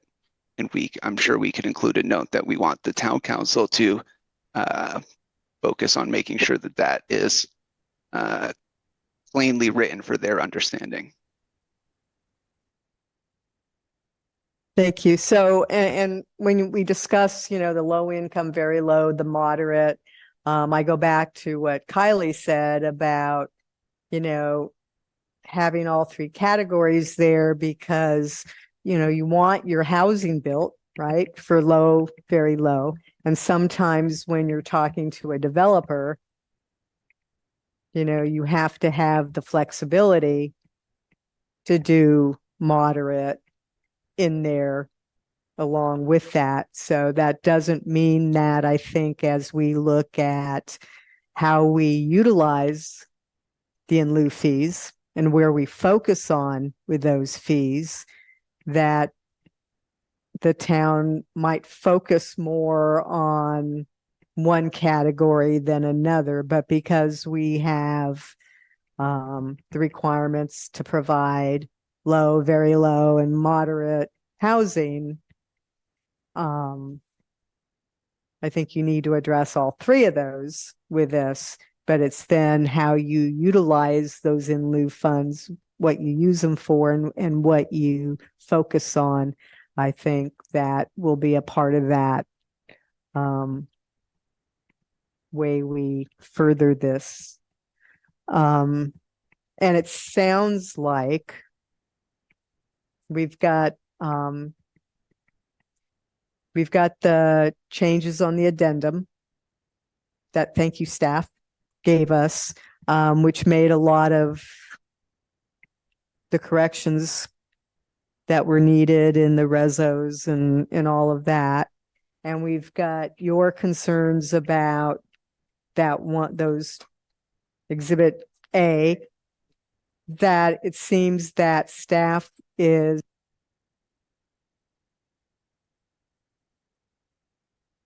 and clarify that before this would go to the council, because otherwise we either address the language now and put it in there, or, would come back to us, or we just ask staff to clarify that in what goes forward, assuming we all recommend approval of this going forward, that's changed before it gets to council. And then the only other piece of that would be, I would like to see some clarification on the housing plan, on that one item where it addresses the requirement to provide, I think it's number 7, provide a plan for collecting sufficient reserves, if that could be clarified as to applicability to for sale or rental and what we're really looking at there.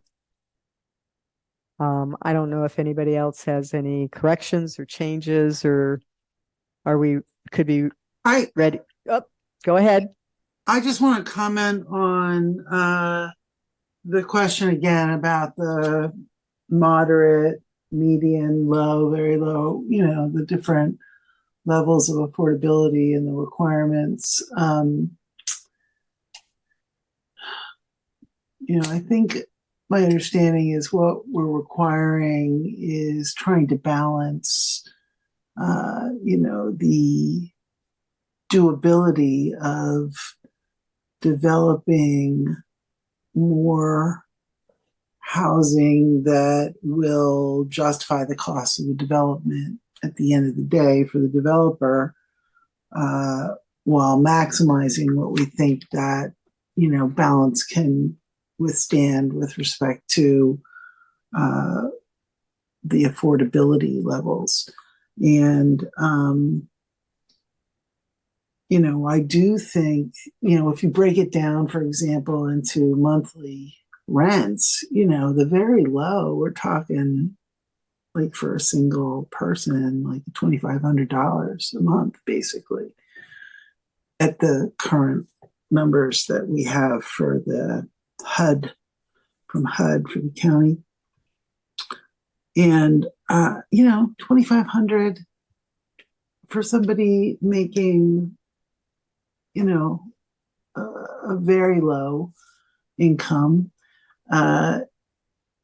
just seems too much to me. And I just feel like if we're trying to make this balance, to make this something the developer is going to want to buy into, and for that reason, we want to make sure that they can spread out some of the variable housing that's being provided in terms of the different income levels. I still would prefer to see the fund, the affordable housing fund, be focused on very low, maybe low and very low. But I don't necessarily think the affordable housing fund for the moderate, up to 120% over the median is necessarily the way to go here, given what we've got in terms of monthly rents that we're talking about, and my desire to put an emphasis on providing more housing at the low and very low levels. And I think that would be a consensus here for what we would all want to focus on. And I think what we're doing tonight, if we go forward with it, doesn't preclude, after this program's in effect for a period of time, relooking whether it was successful or not, how the in lieu fees are working, and make changes going forward.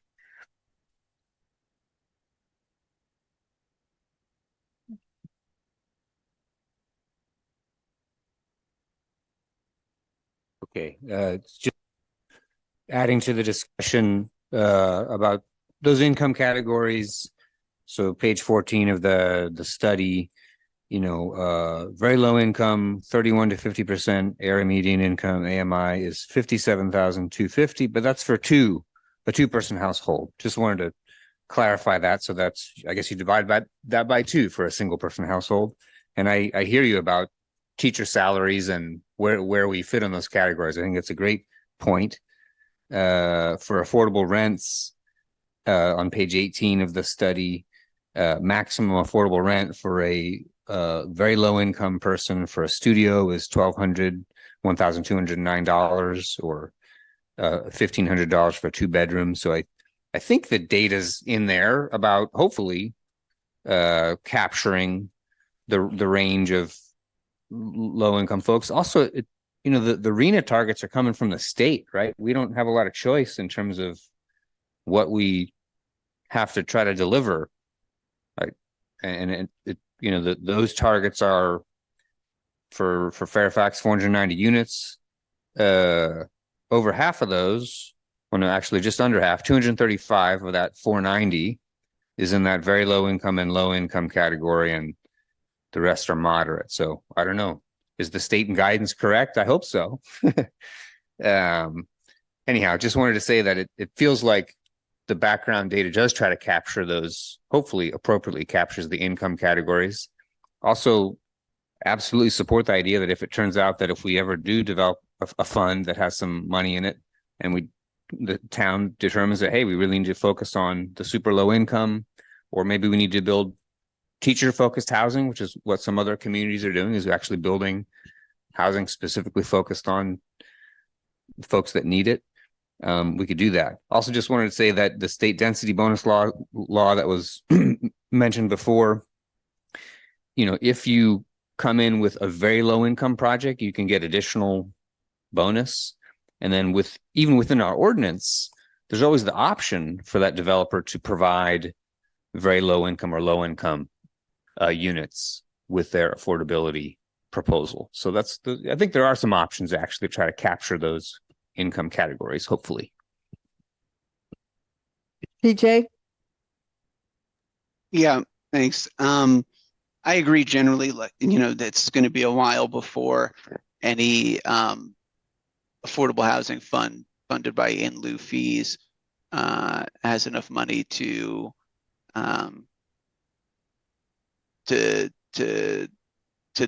deploy in a development. So, happy to revisit that, have the town revisit that at that time. When looking at the income targets needed for a mix to get development, I think we should be looking critically at what the development costs are and how, what developers are saying they need to get. Coming back, the study does have a breakdown of the costs and how they're calculated, and what the land costs are, and what the hard and soft costs are for a development, which sets where these things are based on. But it does not factor in, once these ordinances and other changes in the law take effect, the net the net effect on those baseline costs are, because if you can't only build market rate units because of the inclusionary zoning ordinance, you're not going to be able to finance a project at such high an amount. There's going to be buyers that they can't pay as much, so the land costs are going to go down because there's going to be less bidding up of the price because nobody can finance prices that high. So then the costs go down for the development. The same thing for construction costs. If nobody is doing constructions because everybody's saying that the cost is too high to do affordable at low income housing, then construction costs go down. Marin County has had a lot of studies on just how in demand and how difficult it is for developers to even book out teams needed to build the projects and get materials. So, the costs are what they are in terms of producing the study and setting the affordability gaps, and I think that's very helpful. I also just think that, what the case may be now for what a developer thinks they need to price, a rental, a 8-person or 8-unit, 20-unit rental development is going to be different when everybody has to deal with the same inclusionary zoning ordinances and linkage fees. So, just something to be cognizant of as we weigh how much to focus on the need to provide flexibility to charge higher sales prices and rentals. But that's something that we can revisit. But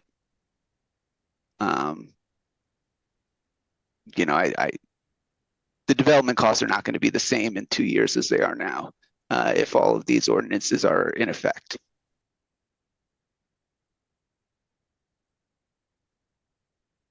Thank you. Go ahead. Yeah, I think I generally concur with that, and I just want to note that I think the discussion whether you focus on low income and do include the other categories, in reality, as has been said before, you have to, because you cannot build for the low end of the market if you don't also in that have a profitable component, because it partially pays for the other. So I think so all those regulations have that blended mode because of that. And I think even in counties around us, these percentages are possibly even going down. I see the latest development. So I believe San Francisco is already going to lower their recommendations to increase the development. But we have heard the town council can modify these numbers. So I think we got to start somewhere, and that's good. But I really want to go back to something that Commissioner Newton mentioned, and I think that's very important. In regard to the fund. So we have this spread in how the development goes. That's great. That's good. That will work. But if the fees are being paid in lieu of building this, those funds should be exclusively for low and ultra low income and not for moderate income. And I think that's a very valid argument, because it doesn't make any sense otherwise at that point. That is money that's available there for the town to serve that very low end that's so hard to do otherwise. And I think that's very simple, because it only needs to strike one word in section 17, 140, 130, section A. You strike moderate, and you say that the funds are to supply of housing to affordable low and very low income households consistent with the goals. You just strike moderate, and then you're good. That means any surplus money generated from any potential developments, and to be honest, I agree, I don't think that's going to be a big fund very soon, but if it accrues, then that money is available to promote that very low end, which is the difficult part to achieve. So I just wanted to make that point. And so I would propose to strike that word moderate. So at this point in time, when we're just starting down this path with these regulations, and we're not clear yet, I don't think, what the town would utilize these funds for specifically.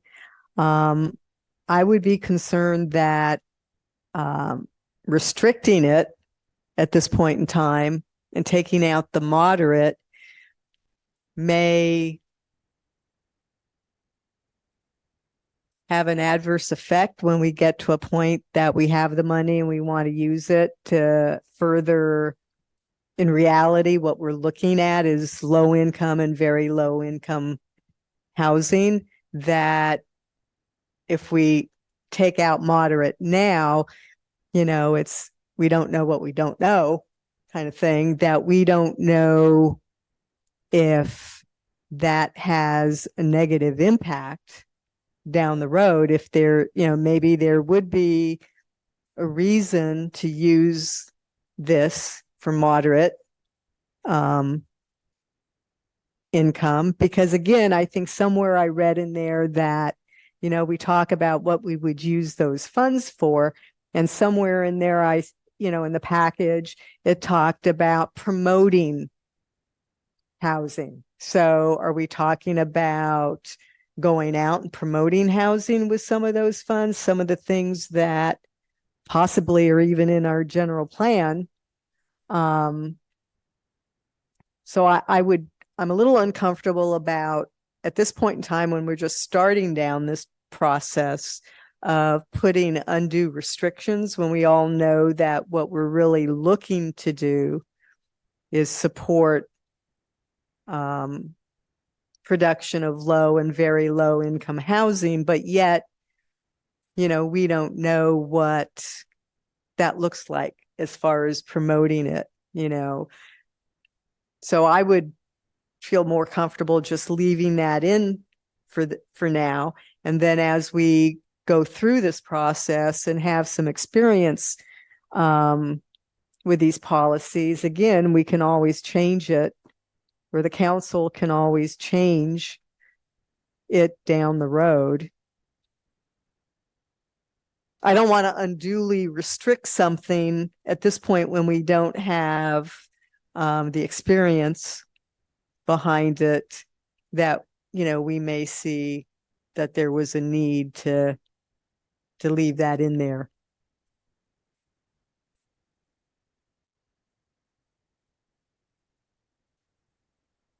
Yeah, just maybe note that the moderate income category, according to this study on page 14, is 81 to 121% AMI. So there's like a 40% range there. And so, yeah, what is moderate income at 80% of the area median income? Is that and that's for two person household. Is that a teacher's salary? Is it a fireman's salary? Is it a police person's salary? We don't know. But yeah, I tend to agree that maybe at this point, keep the flexibility if we ever get this fund to be able to use it how we need it. Could be 10 years from now or until we have enough money. I think Santa Fe just utilized some of their fund.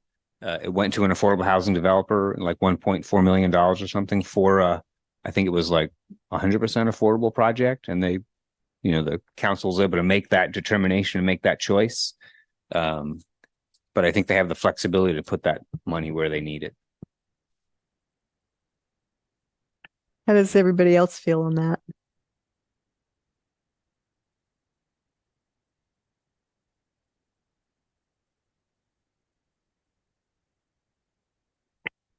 Do we have go ahead. Just one last, the thought that I have there, I flip the argument, you restrict it. And if the government wants to use more, then you open it up. So, but that we can go both ways about it. So it doesn't really matter. It's not that important, but, I made that argument because I think, yeah, let's, it's only for the spending of that fund, make it tight. And if there is a project that requires something different, then change it. So it's the same argument, but 180 degrees the other way around. Yeah, and I'd also like to just recommend that we make a recommendation for the council to consider it. It's not, what we recommend, still going to be subject to their deliberation and debate. And so my preference is for the Planning Commission to recommend that they seriously consider focusing the fund on very low and low, over moderate, they don't have to do it. They can debate the pros and cons of being more flexible or deciding that they'll, modify it to include the moderate later or whatever.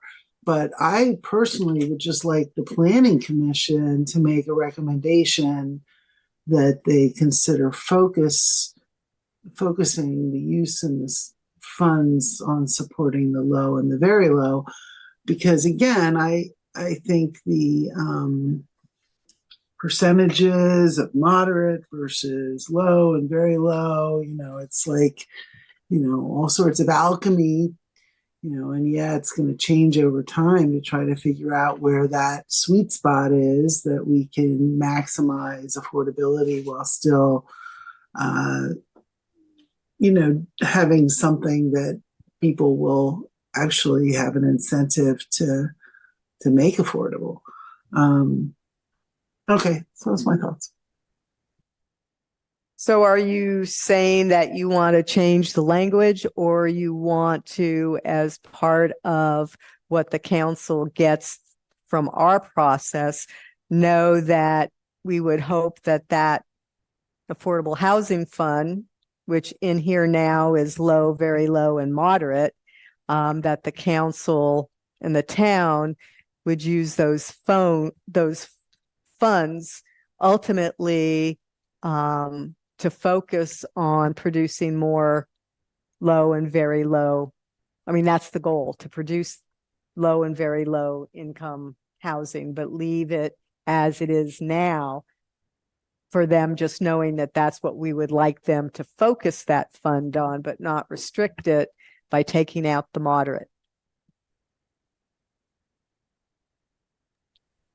I don't know. I mean, I think staff is going to make a presentation to the council, and they're going to have recommended language, and whether they include the word moderate or not as part of the staff report, they can point out that we had this discussion and that at least some of us are recommending that the focus for the fund be on low and very low housing, affordability housing.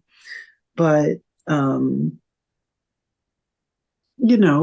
I would want staff to relay our thoughts about, you've mentioned that there may be some benefit to leaving moderate in there to provide more flexibility.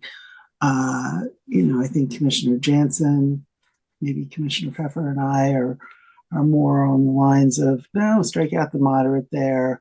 But again, I don't think we necessarily need tonight to reach consensus amongst ourselves, as long as staff can kind of convey these options. Okay, so I agree with that, because I think what you're saying is leave it as it is now, but that the council gets, and they'll see this, that they understand that we want to focus the use of those funds to promote more housing in the low and very low. Do you think they should make some kind of a motion to make sure they're all in that same, because I'm not Well, I not think clear to me that you're all really sold on. I would recommend that, first of all, in the staff report, we can characterize the discussion that you're having tonight. So we can describe the whole, want to emphasize the low, very low, but there was some discussion about possibly striking language. We can kind of summarize that discussion and that there was no consensus. But then in your motion, then if you want specific changes though made to the ordinance, that's what you want to put in your motion. So you want to reference the errata sheet, you want to reference the Exhibit A, and you want to reference the section 17-140-080 inclusionary housing plan B7. So that's what I would recommend you do. So I like that idea. You know, capturing the RADA sheet, the two changes that were brought up, Right. one on the plan and clarifying the language on the maximum rent or the maximum sales price. I think I heard agreement on that. So along those lines, is there a motion considering that staff is going to convey the discussion going forward to the town council? You know, and the council also has the option to view our meeting. Well, could I just ask the planning director? So you said reference the errata sheet. I'm sorry, I wasn't writing while you were saying that. Reference the attachment A language and the clarification needed there.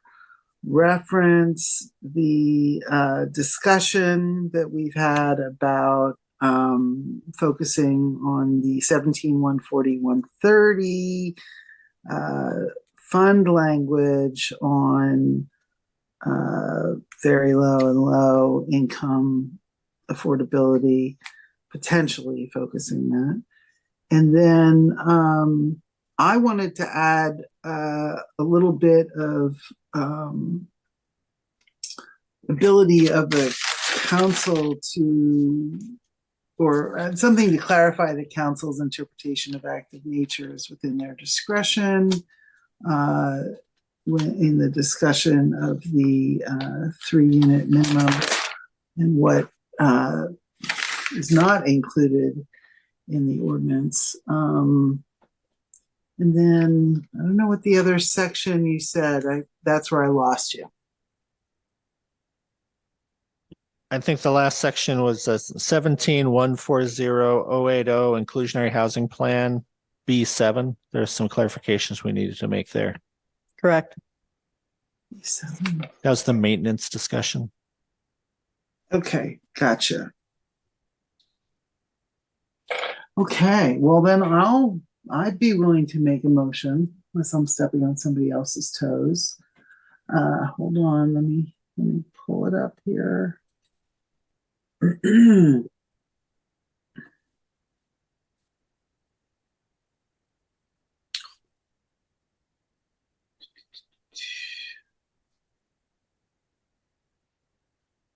Sorry.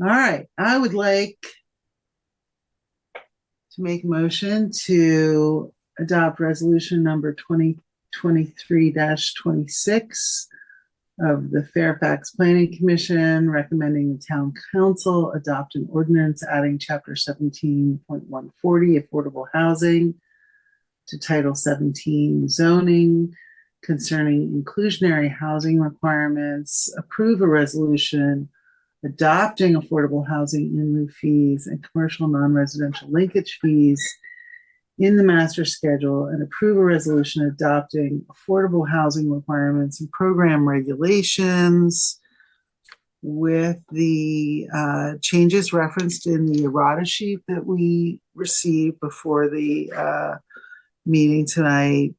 The changes we discussed tonight in terms of clarifying the attachment A language about the maximum rental and maximum sale percentages,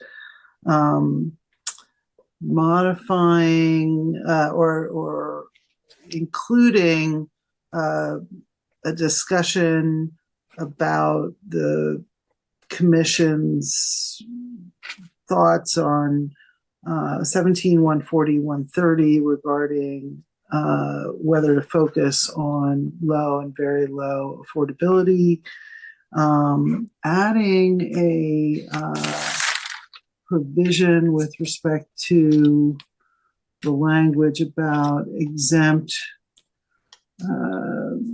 structures that are destroyed by fire, flood, or other acts of nature.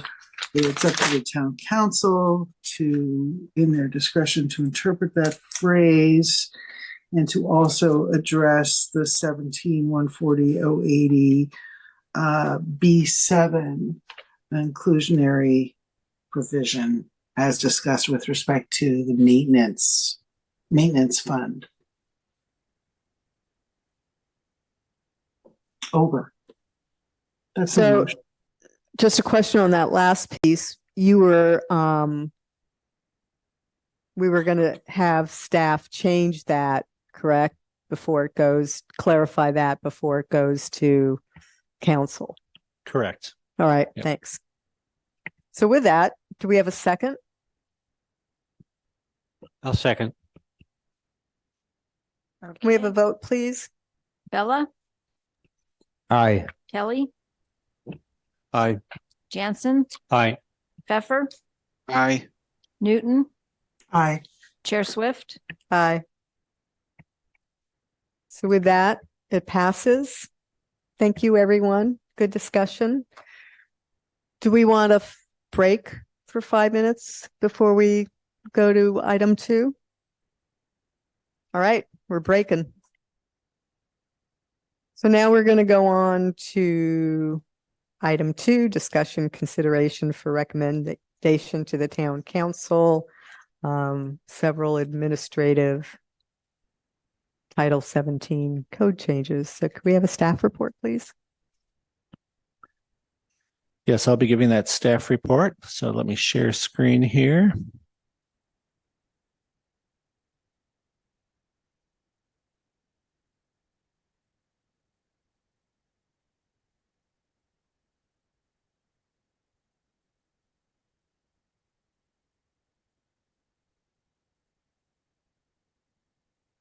Okay, that's showing up right. Okay, so this item is zoning code amendments to prepare for housing element implementation. So these are all of the amendments that we can change in the code and base it on the existing housing element or the existing general plan. So we're not reliant upon the new housing element, but we're preparing for the new housing element. And that's important from a CEQA perspective. So we can do this as an exempt CEQA action. So the recommended actions would be to receive the presentation, conduct a public hearing on the proposed amendments, and then recommend adoption by the town council at an upcoming meeting. So I'll just roll right into it here. And I should also mention that that we do have the consultant is available for questions as well, unless he's fallen asleep because of the first item. But anyway, I assume Andrew is there.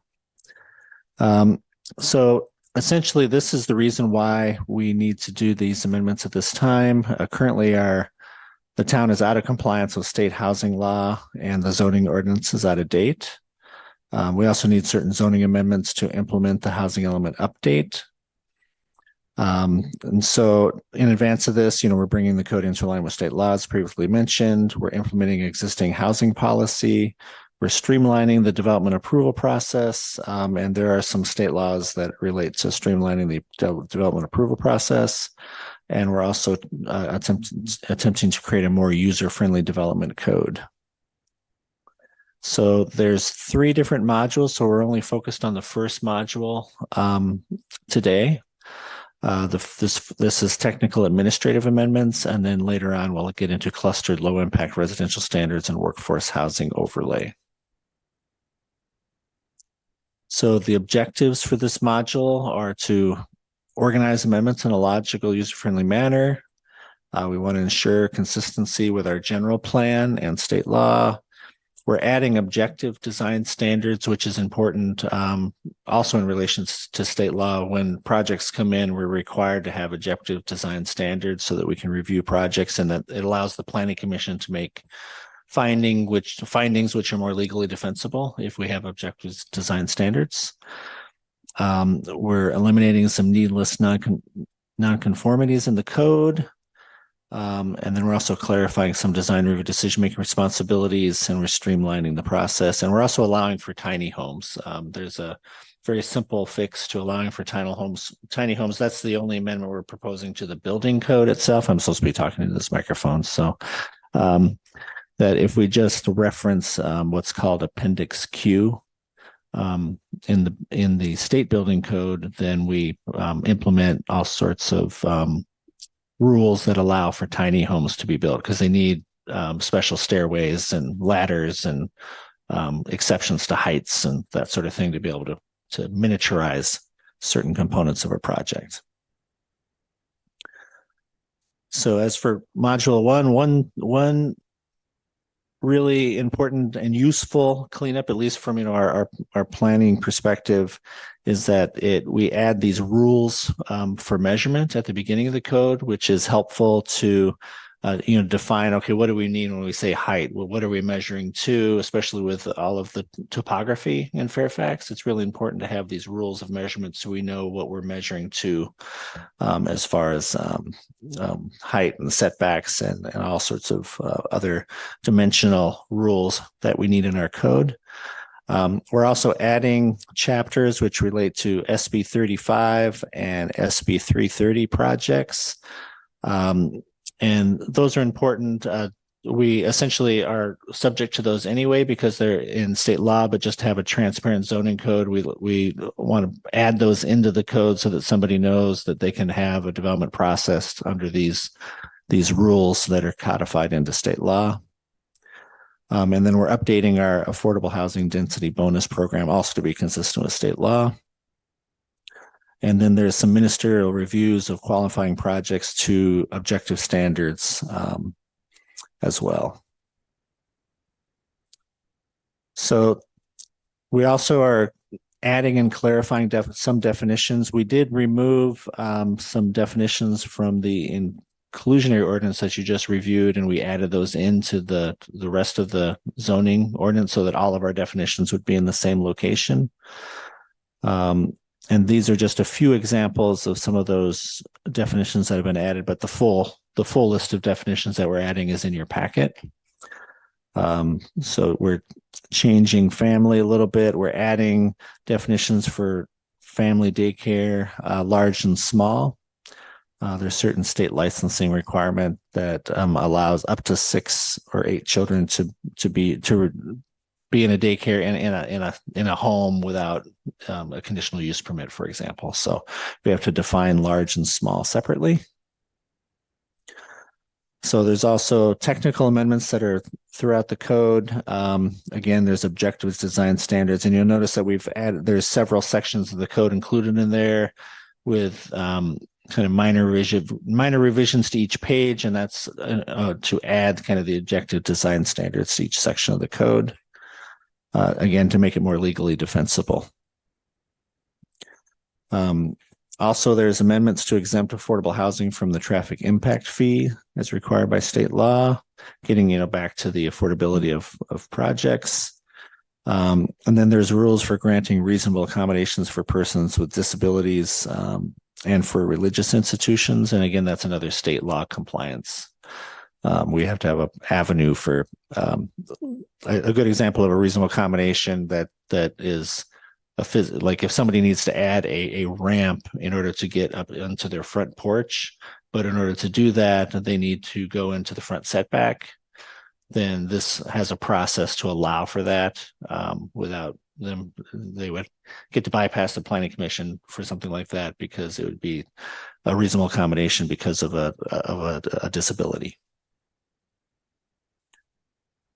Also included are amendments to individual zones for residential development. And then we have supplemental regulations for specific land use types. And these again implement the housing element you have now.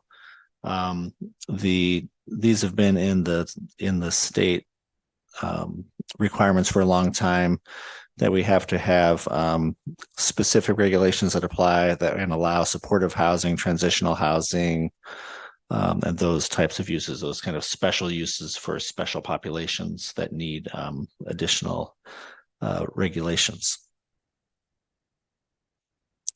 And then Exhibit F overview. This is the amendments that I mentioned to Title 15 Tiny House. And this is a great picture that Andrew found of a tiny home that kind of illustrates all the reasons you need those exemptions. You need to be able to put a step in there with a railing and a loft space. And if you were to apply the standard building code requirements, then you wouldn't be able to build a lot of the components that you see in this picture. And with that, that's a real general overview, but I'm looking forward to diving into the code if you want to get into more detail. The next steps would be just to clarify the CEQA requirement. They do not constitute a project under CEQA. We're not making any changes to the land use, the development intensities, and there'd be no significant environmental effects.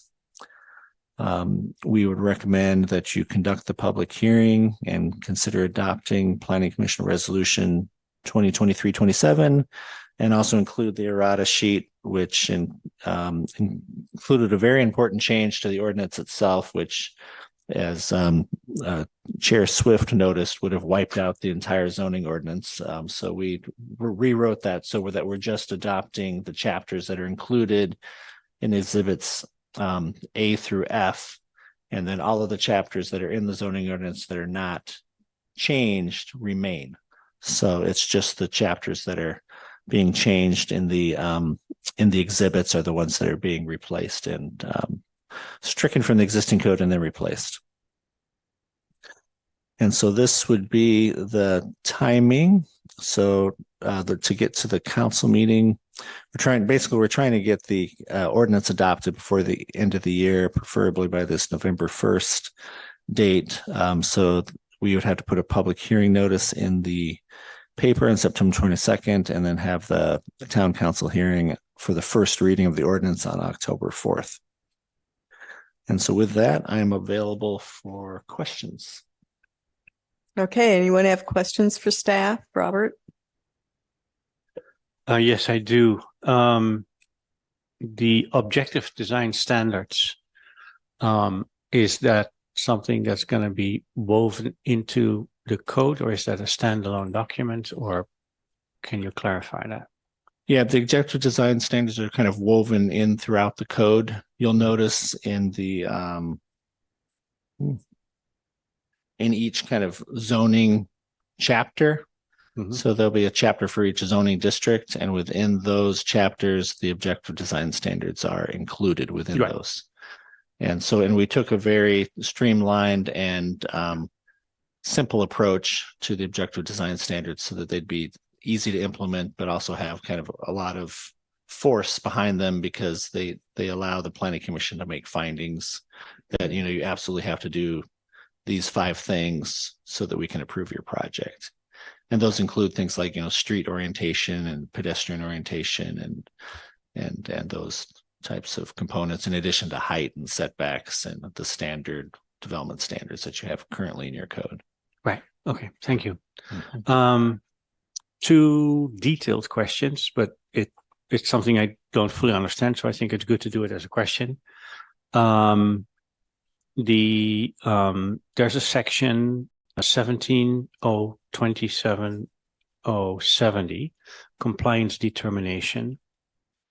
In item B, it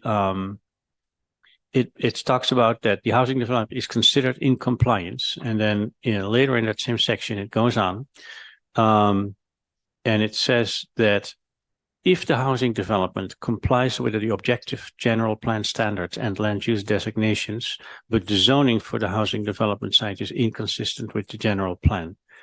To me, that is a contradiction in termino. It's literally states that it is in compliance and not in compliance in the same sentence. So what does that mean? Could you clarify that? I can read the whole, it's just one paragraph. Oh, sure. Just remind me what page is it on? It's on page 25, 17.027.070. And then paragraph or section B. And I've read it many times. I don't understand what it is trying to say. Madam Chair, this is Kylie Otto. I might be able to address that.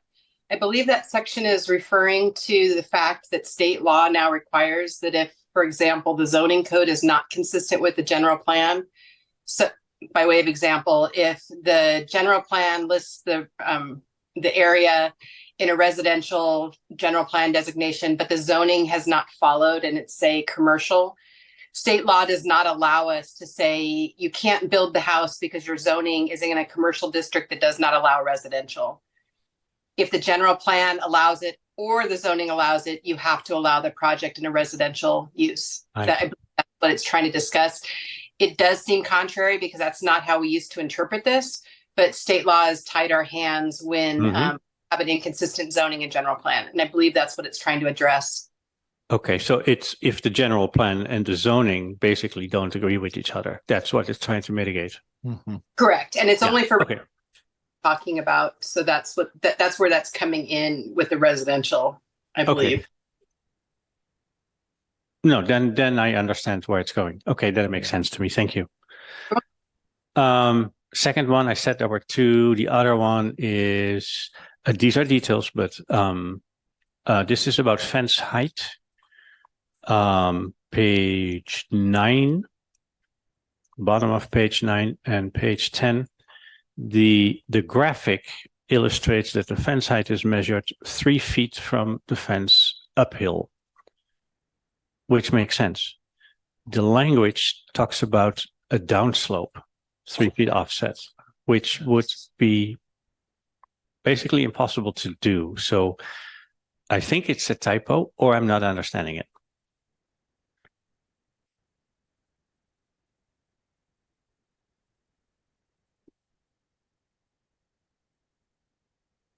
This is, I remember this, we had our standard practice. Microphone. Sorry, I turned it off instead of on. Our standard practice, and Linda, you can correct me if I'm wrong, is to measure from the downslope side of a fence. And so we changed the language, but we did not change the graphic. So if you measure from the downslope side, and let's say you're allowed to have a 5 foot tall fence. If you go 45 degree down, you can only build a tiny little 2 feet high fence. Yes.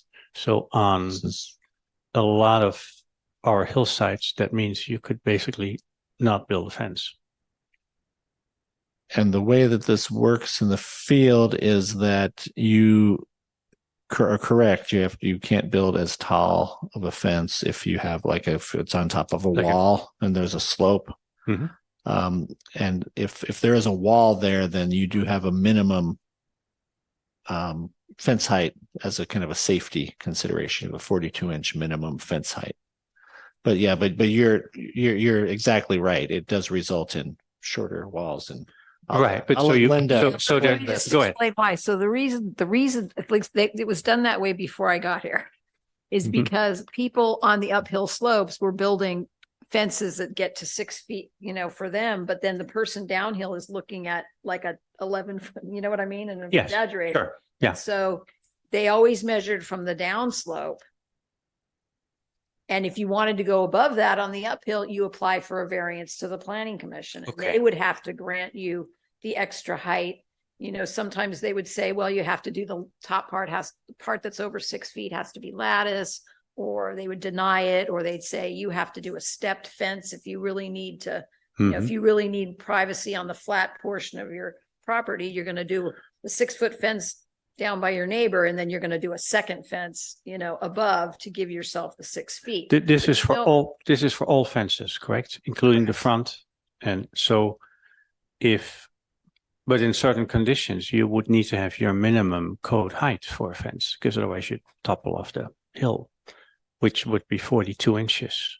You could easily get below that if you measure on the downhill side, specifically if you have a steep hillside where it gets more dangerous. Okay, but anyway, it's not a typo, but it would be a concern. We can talk about that later. Yeah. This was question section, so it's not a typo. You answered my question. Thank you. Well, but there is an error. that you do point out, because if it's not a typo, The if it's not a typo, then the drawing needs to be The changed. graphic is in Yeah. conflict with the text. Yeah. Yes, correct. Yeah. Other questions for staff? Just this is an overall question, still catching up on the housing element update and what we may need to do with zoning code changes to be able to accommodate our RENA allocation, and curious about with any of the proposed zoning changes, are we having to add height to some of our existing zoning categories in order to be able to accommodate either state density bonus law or to achieve our goal, our RENA targets in any of our current categories, zoning categories? As far as this code update goes, there was only a couple of slight adjustments to the height just to kind of make it more, even numbers. But that was it. There's no dramatic increases in height according to this. Now, density bonus though, itself, and that's kind of part of state law, and that has been more integrated into this in the past. That does allow increases in height, just based on if you do provide those additional affordable units, then you would get an exception to development standards if you needed them to allow for your project. So you could potentially get an extra story in height for a density bonus project. So it doesn't say that directly in here because it's related to that density bonus. You have to ask for the exception, and it has to be related to how many affordable units you're providing. Thanks for that clarification. Yeah. If I may, may I add something? Please. Thank you. Sorry, I'll put my hand down.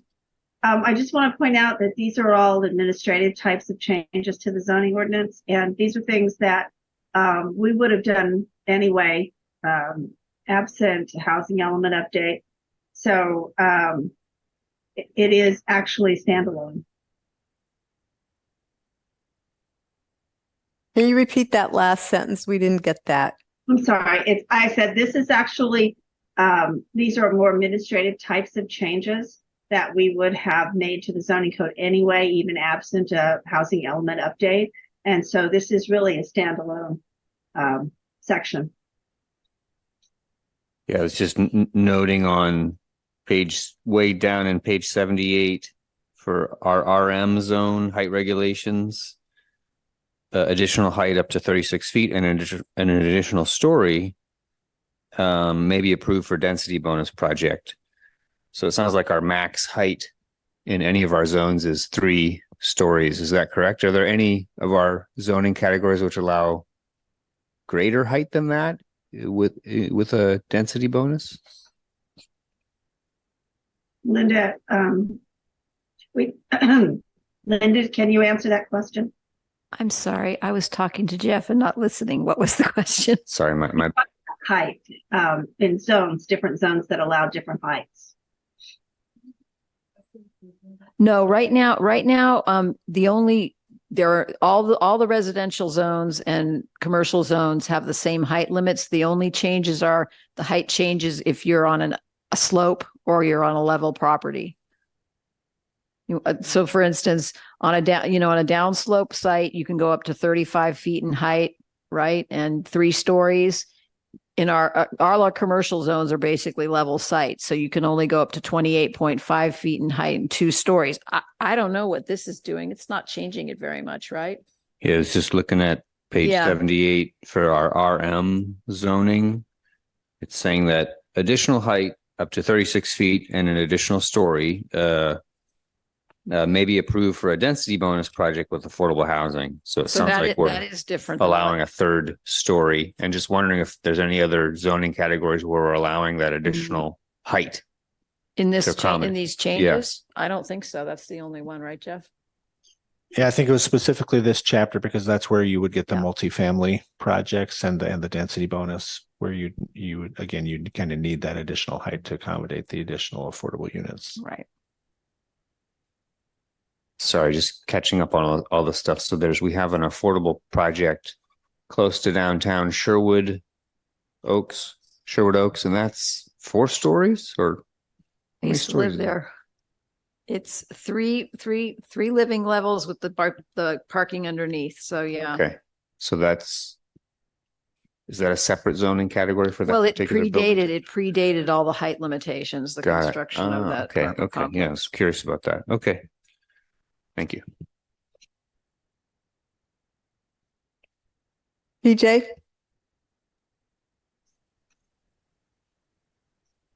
We can't hear you.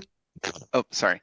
Thanks. Yeah, I had a sort of technical question. So I understand that these are, administrative amendments that we would be considering and doing absent the housing element.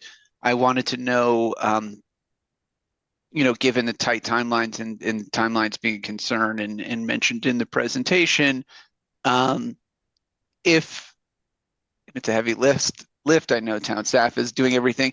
If the town otherwise gets what it needs to be done for the housing element and we don't have these changes in Jan 31st or whatever that date, the outside date is before even more state law consequences happen on the town for not having a compliant housing element. If these amendments aren't in, even though they're not technically housing element changes, they're administrative changes sort of separate from the process, would we have a compliant general plan, housing element plan, or just, these being delayed, would we be dinged even if we were able to get all of the other work for the housing element done in time? Well, it all goes together as a package, and so everything needs to be consistent. And so we wouldn't want something sitting out there that's not consistent, that hasn't been done quite yet. But the only point I was trying to make is that these are standalone types of changes, administrative changes, and yet, you want the whole to be consistent. And I think the changes that are being done for the housing element are being written with the fact that keeping in mind that our admin sections are going to be changed as well. So everything needs to be consistent and work together. Yeah. I know in the staff report, it was noted that some of the changes are being done to bring our zoning code up into compliance with state law and sort of general quality of life updates. Is it not part of the process just to make sure overall our code is in compliance with state law? Is there any sort of check at any sort of interval that the regulator comes in and says, hey, what's going on here? And we'll look for these amendments to have been done. Yeah, I think that the nuance here, and Janet, you can correct me if I'm wrong, but I think that we can't adopt.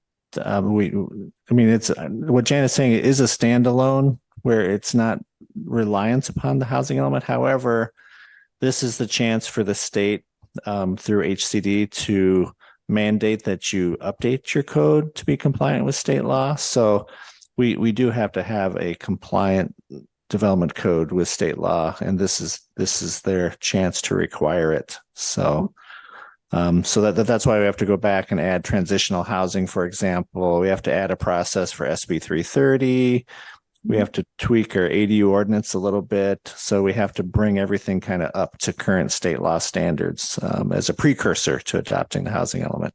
Got it. So it's like, it's a circumstance thing where the state gets to bring all of their different asks and complaints at once, and this is their big chance, and this is just one of those things. Okay.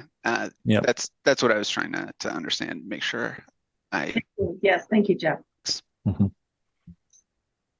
Got a question, or sorry, someone or me. Chair Newton. Commissioner Newton.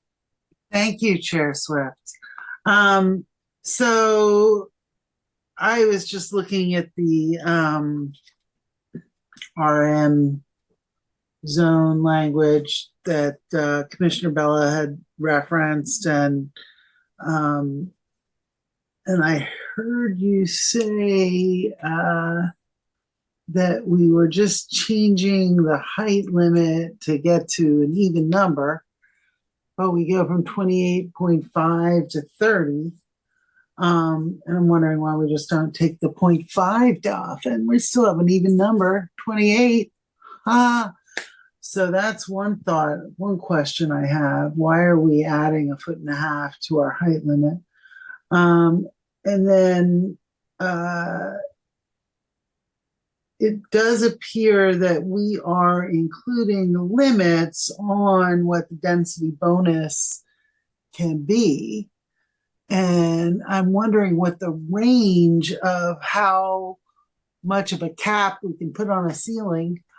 See, all these ideas. Can we put a cap on a ceiling height for density bonus purposes? And what's the range that we could potentially put that cap at? I mean, is it just sort of like, shoot for something reasonable? Is that the idea behind it? I'm wondering where these additional height up to 40 feet on the downhill side. I'm looking at page 78 again. A2.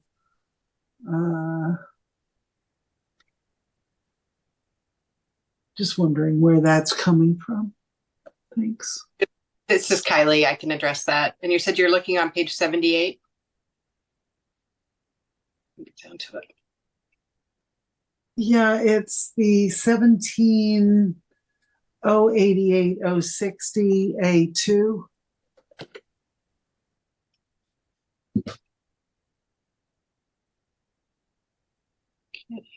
Your question, I just want to see what that. So as to density bonus basically, if the developer is asking for a density bonus, then it opens up your development standards if they meet certain requirements of the density bonus law. So we cannot create limits to where you can say you can only go up this high, because with density bonus, it basically blows those up. By having height limits, though, that becomes one concession that you give them, is to allow them to have that go above the height. Does that answer your question? No, so we say here up to 40 feet on the downhill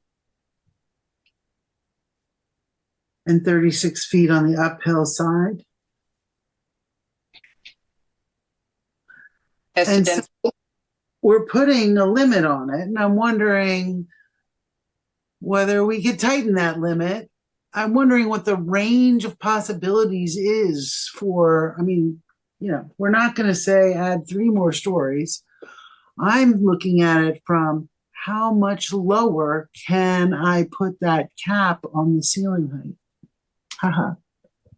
People getting my jokes, even though they're really bad. So you need to pretty much take density bonus out of there. The benefit of having a height limitation allows for the density bonus of where you're going to grant the density bonus. As to whether or not the city could grant or put a ceiling on the height, to use your phrase, that would depend upon whether or not you can get the density you need in this zone. And I would need to rely upon staff to say whether or not there's the ability within this zone to reduce the height of the building and still maintain the zone, or I'm sorry, the density that this zone requires.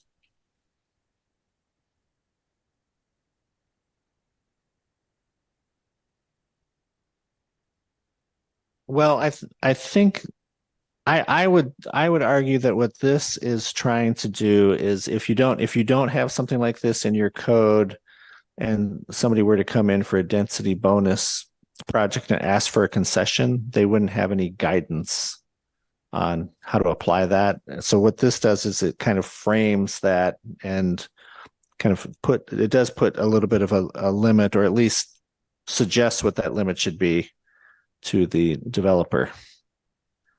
Agreed. And because I was just going to say, because ultimately, if they're asking for a concession and they can demonstrate that they really need that concession to make their project fly, then they would get it, I guess. So Yeah, and when you have no limitations, then it becomes sky's the limit. Unfortunately, I have one of the jurisdictions I worked with, they were trying to be very generous on their zoning code and basically said, here's your height, but they didn't put densities in or otherwise. And the developer came in with crazy calculations and basically, in all actuality, did 100% density bonus because they created their unit sizes in theory to be so small. So by putting standards in, it assists when the city is working with a density bonus to create realistic what the density is and what they're actually getting. Mhm. That's why you want your objective standards in your code. Okay, and so staff, if you could explain to me first about changing 28.5 to 30, if you could just change 28.5 to 28. And then where you're coming up with for both 1 and 2, the additional height limits. Do you just throw those out because that seemed to make sense based on a 30-foot? I mean, you know, that if you had, I guess, a third story, that you'd want each story to be 12 feet. I mean, I just need a little bit more explanation of how you came up with those numbers. It's based on like a average ceiling height. Like to get 3 stories in. Jeff, if this might be helpful, this is Kylie. I do note that on, let me find this section. It's right below figure 17.0110 subsection D. It says a story may not exceed 18 feet in height from the upper surface of the floor to the ceiling above. So I don't know if that was factored into your calculation of going to 30 versus 28.5, but I wanted to offer it that I at least noticed that. Yeah, and I think it is basically, as you're mentioning, it is based on kind of floor to ceiling heights. And so then there was an analysis kind of done, okay, well, if you were to need an additional height for that additional story, kind of what would that need to be, considering kind of if you are on a sloped site, because we have to have a little bit of wiggle room because we have a lot of slope sites in Fairfax. So you need to factor in a little bit of that in this calculation as well. This is something that could benefit with a graphic to kind of show how it works.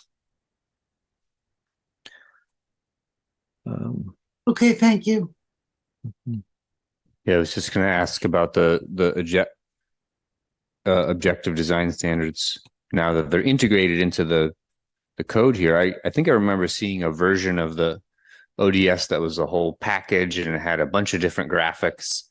And has that now been sort of integrated in here and a lot of the graphics are gone just to simplify, or Yeah, I think that larger and the consultant might be able to weigh in more on how that was integrated, but I think that was more of they grabbed ideas out of there and then put them into here. What it was felt is that package that was done collectively with all the other Marin County jurisdictions was a lot for Fairfax. So it kind of assumed like large subdivisions of homes being developed with blocks and neighborhoods and all that, when in Fairfax we're really just going to get pockets of a cluster of a few homes here and there. So it really wasn't appropriate for us to take that whole big document. So what the consultant did, and they can correct me if they have any clarifications on this, is that they went in there and grabbed ideas out of there and then put them in here in a more simplistic fashion that would work for Fairfax and work within the context of our zoning code as it's currently written. Okay. Yeah. Thanks for clarifying. Any other questions?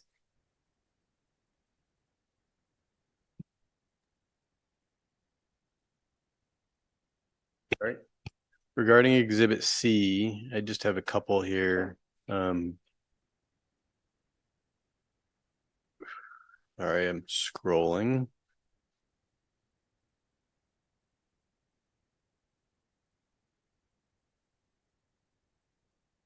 Oh, I actually was wondering whether this has been revised. So on page 41 of Exhibit C, Section 17.020.030 applicability. On item A, it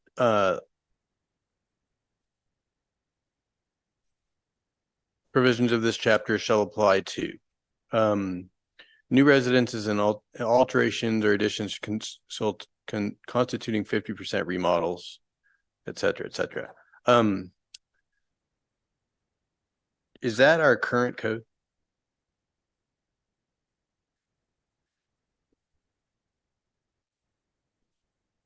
I would assume that it is because it's not underlined. Yeah, that it's the current code. So it just We will seems to double me check. that we've been reviewing projects much smaller than this.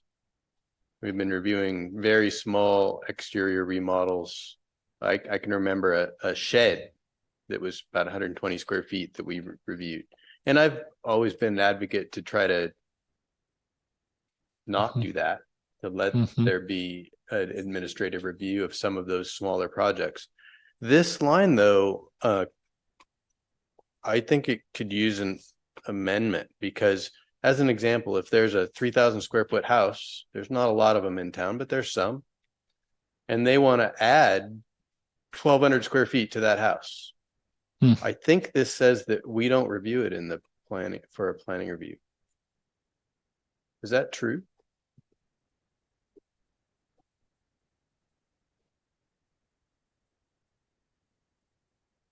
Let me try to address this one. You're on mute, Janet. Sorry about that. Hi. Excuse me, if I may, Jeff, this is Janet. Andrew Hill is an attendee and needs to be promoted if you want him to be able to weigh in. Well, I can answer that. I'm just looking at the town code. That is exactly how it reads now.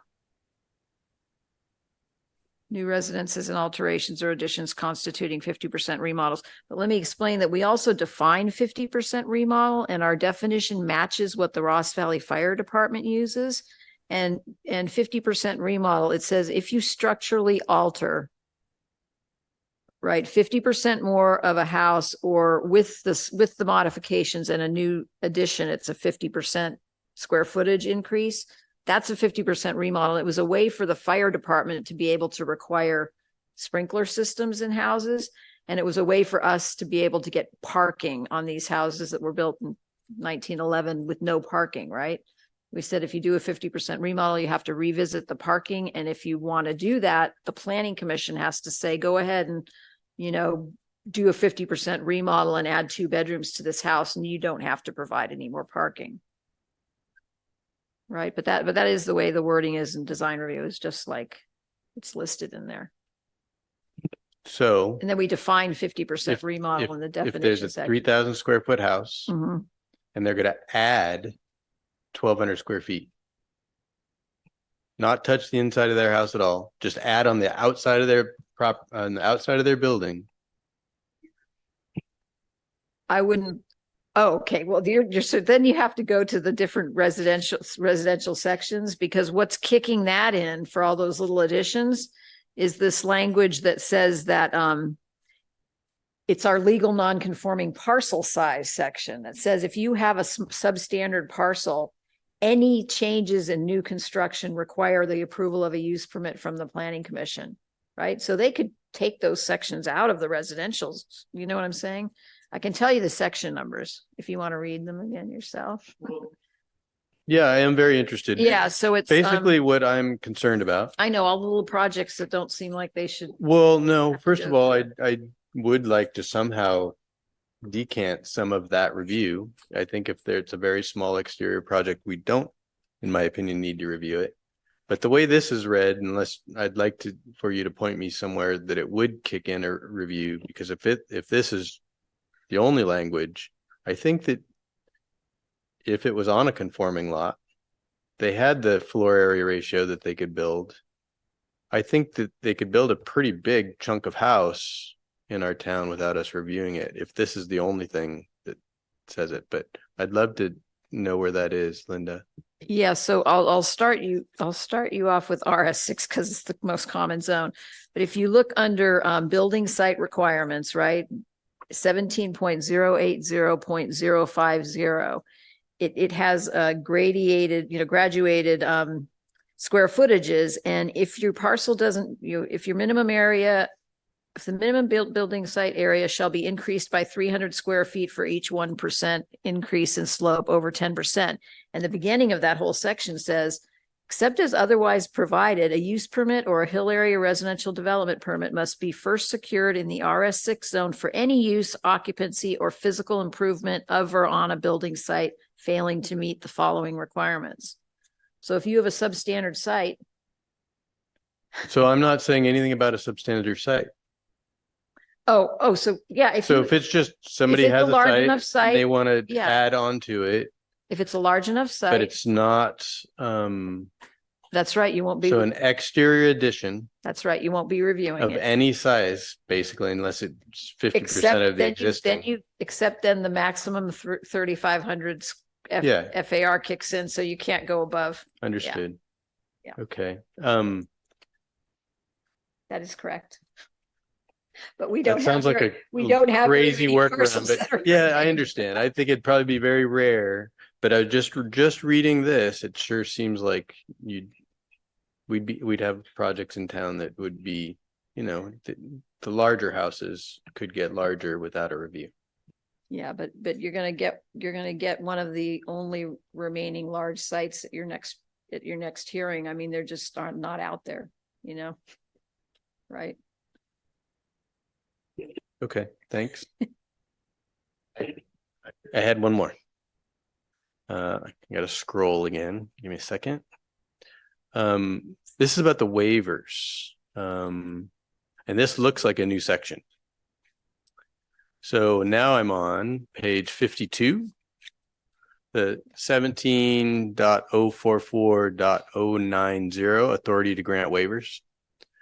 And this appears to me to give the planning director some authority to make some rulings without coming to the planning commission. And so the first sentence just says planning director may grant relief from certain dimensional requirements specified in this title if required findings are made. What are the required findings? I don't see that anywhere.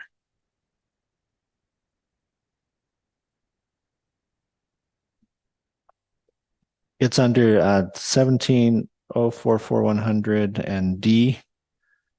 Decision to grant waiver shall be based on the following findings. Great, thank you.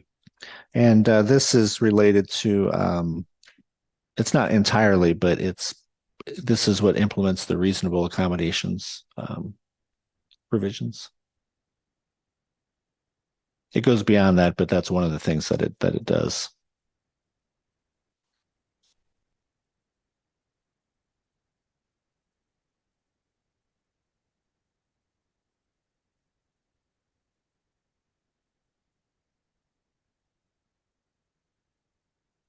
Any other questions for staff before we go to the public?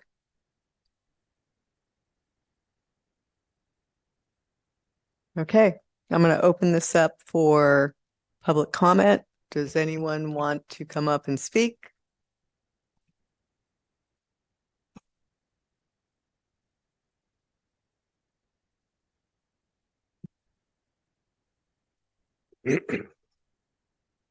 Frank Ager again, Meadow Way. I got so used to having a total of 2 minutes to speak on 8 to 20 items at a town council meeting. Well, just keep that in mind, Frank. Well, let me finish this. So I had turned on the TV earlier tonight to see where you were, and there was nothing on TV. I thought, oh, well, I guess you're not on TV. I was attending another Bay Area-wide Zoom meeting, and I left it early to come down here to testify. I did not know how far along you were. I didn't know if you were on item 1 or item 2. So I spoke to both items 1 and 2 when I spoke earlier. I'll repeat just a portion addressing the 16 amendments to the zoning ordinance, item number 2.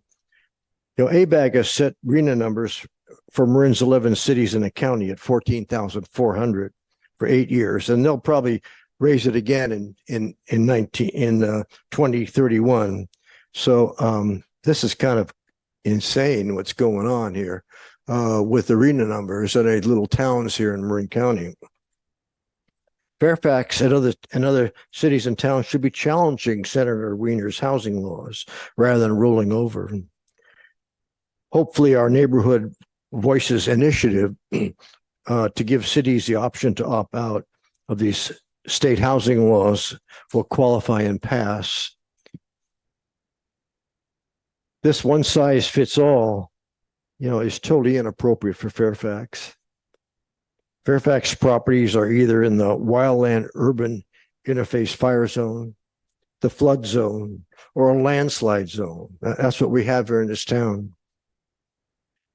I had mentioned earlier, Exhibit C, page 41, under design review, exempts colors in commercial buildings downtown. I mean, we've ran across that problem already in past years. And that section 17.026 exempts applications from CEQA. It basically throws out real design review process. And what's interesting, and I read that, couldn't believe it, but densities up to 150 units and 151 units and up get ministerial approval by our new planning director. No EIR, no public hearing before the planning commission or town council, and I don't see any appeal process in these sections. A project with 150 or less units, the planning director has 90 days to make his determination as to whether or not it should move forward. A project with 151 plus units has 180 days for the planning director to make this determination. The largest project approved in Fairfax in the past 70 years was Cannon Village at 109 units on 109 acres. There are no undeveloped parcels zoned for housing that could accommodate from up to 150 or 151 and above units. I don't know where they think they're going to go in this little town. The proposal for the 175 units on the 1.9 acres at School Street Plaza will have to go up. It's the only way. 5 to 7 stories. It's redevelopment with a capital R. Fairfax fought redevelopment twice already at the ballot. I mean, there were referendums on 2 redevelopment proposals over the past years.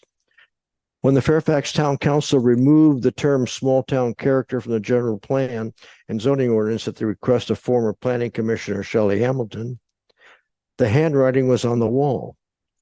Back in 1972, we asked the question, can the last place last? Fairfax was the last place. The answer is no. If this is what the state's going to demand of our little town. Ministerial approval projects for 150 and below and 150 above is not acceptable for our town. Planning Commission needs to be part and parcel of that approval process, with appeals to the town council allowed. Drake becomes gridlocked now with one accident down there at Pastoria and Drake. It'd take you 2 hours to get out of town with a fire coming off the mountain. We're not going to be able to get out of here. Back in the Cascade Canyon and Deer Park and up in Manor Hill, we won't be getting out, and hundreds of us will be killed. It will be Paradise and Maui doubled. So please take your time and review these options and recommend to the town council that you challenge the state of California. Thank you very much. Thank you. Oops, is there anyone on Zoom? I'll just take one moment to remind anyone who's on Zoom, this is the public comment time. Please use the raise hand function on the bottom of your screen and we will open up your line. And I see no other hands on Zoom. Thank you. So with that, I'm going to close. I'm going to close public comment and bring it back for commission discussion. I'll save my comments for last. Does anyone have any comments on this? Okay, I'm gonna go. What we have before us is an item that has impacts to 18 zoning code sections.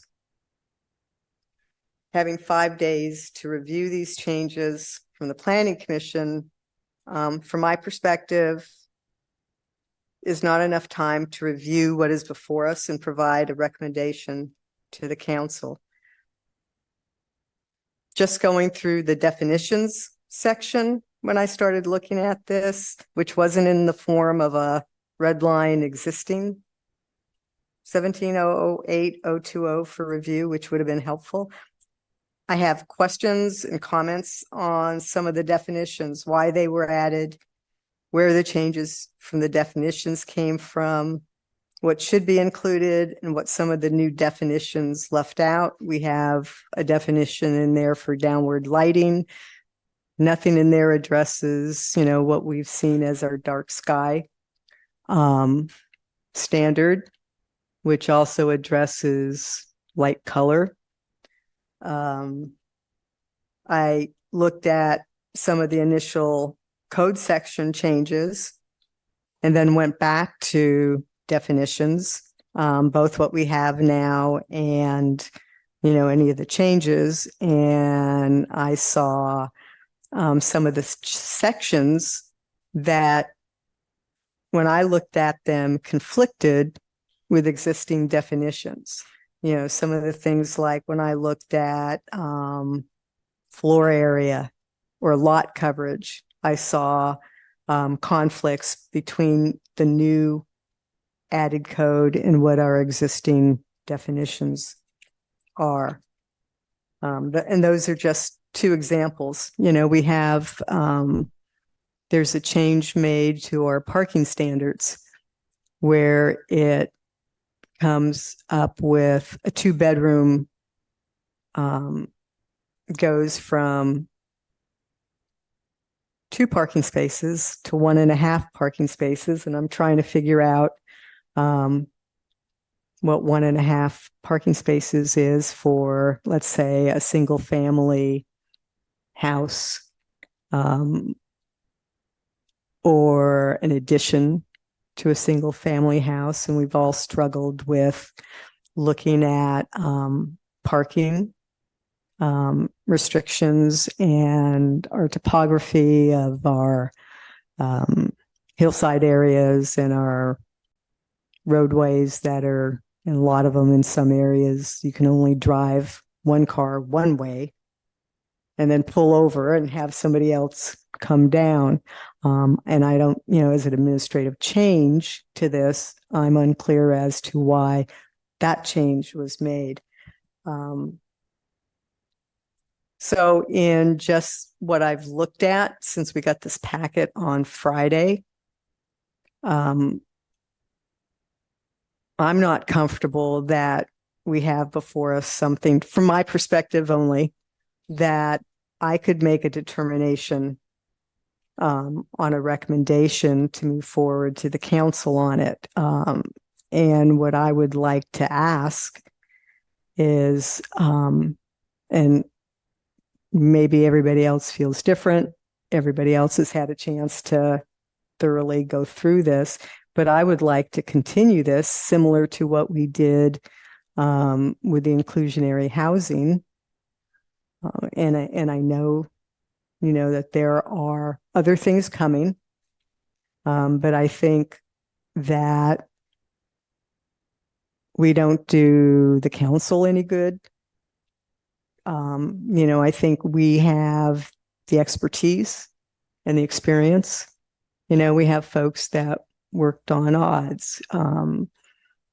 We have the experience and knowledge of having applications come before us to take a thorough look at this and make, appropriate changes, corrections, if needed, request those.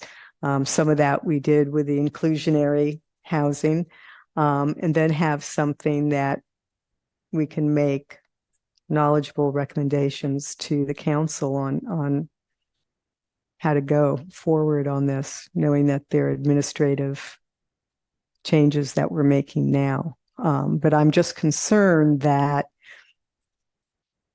this isn't ready yet in the format from just the amount that I've seen. And I think from my perspective, I need more time to go through it in its entirety and submit questions or comments to staff to look at things that may be inconsistencies.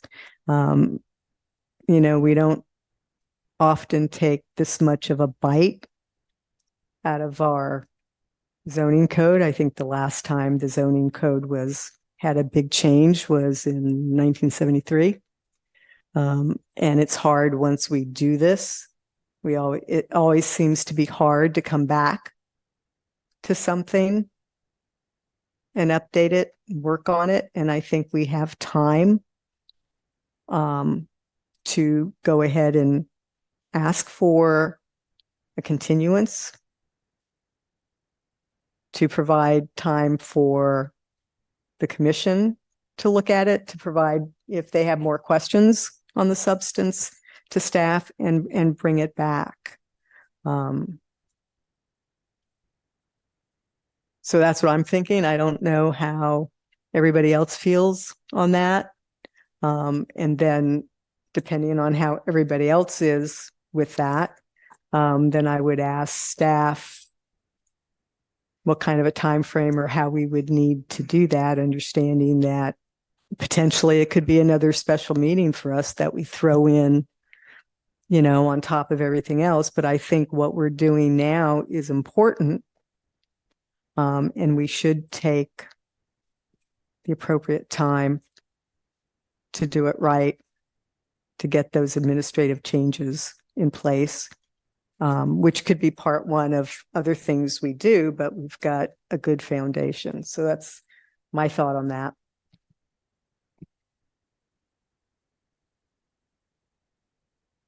Well, yeah, I could add on to that. I concur with that observation, Commissioner Swift. There's an overwhelming number of details in there, and so within that time frame and the complexity, it's not possible to really go and plow through each of those, which means we would have to rely on that what's put together by consultants and staff is complete. But I want to first make a little segue to something else. First of all, I'm very happy to see this, that we're finally getting this together in the code in a format, and we probably should have done this a year ago, but so I'm actually very happy that this is here. And I like the approach that everything is implemented in our existing code in the most straightforward, simplest fashion. So like we reviewed, but and we've seen this before happening. A document of this volume on such a short time, while it has such an importance for the next another 20 years, I think needs a little bit more study if we want to give the town council a useful recommendation, because otherwise we're going back to where I started. We're just going to rely on the fact that it was done right, and we can't review all the details. And that, I don't think that's the intent of what we're supposed to do here. So if there is a way to make that work, to not hinder the progress, because this is very urgent, it's basically overdue, but have that additional time. And, if that means an additional meeting for us, I think that's totally worth it. Anyone else? Commissioner Pfeffer has his hand raised. Hey, yeah. I appreciate what Commissioner Jansen said. My main concern here, I think the biggest, immediate issue is being in compliance with state law in time so that the town, the consequences get much more severe a lot quicker, starting January 31st, 1 year from the original housing element deadline, to the extent that all of our zoning and housing element ordinances aren't in compliance with state law. And I appreciate and agree with all the comments that there certainly isn't enough time to go through in detail all of the changes here with respect to how the ordinance and how the zoning code works for the town and for planning, and what design standards we want and what makes sense for the town.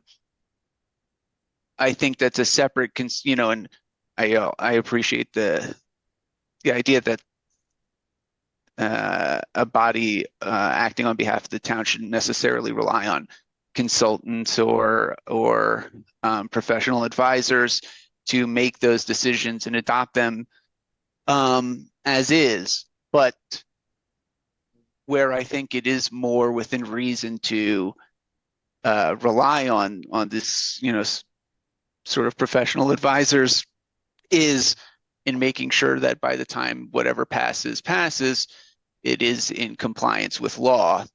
I think it's reasonable to expect that our town attorney's office and planning department are making sure that whatever we have is in compliance with state law.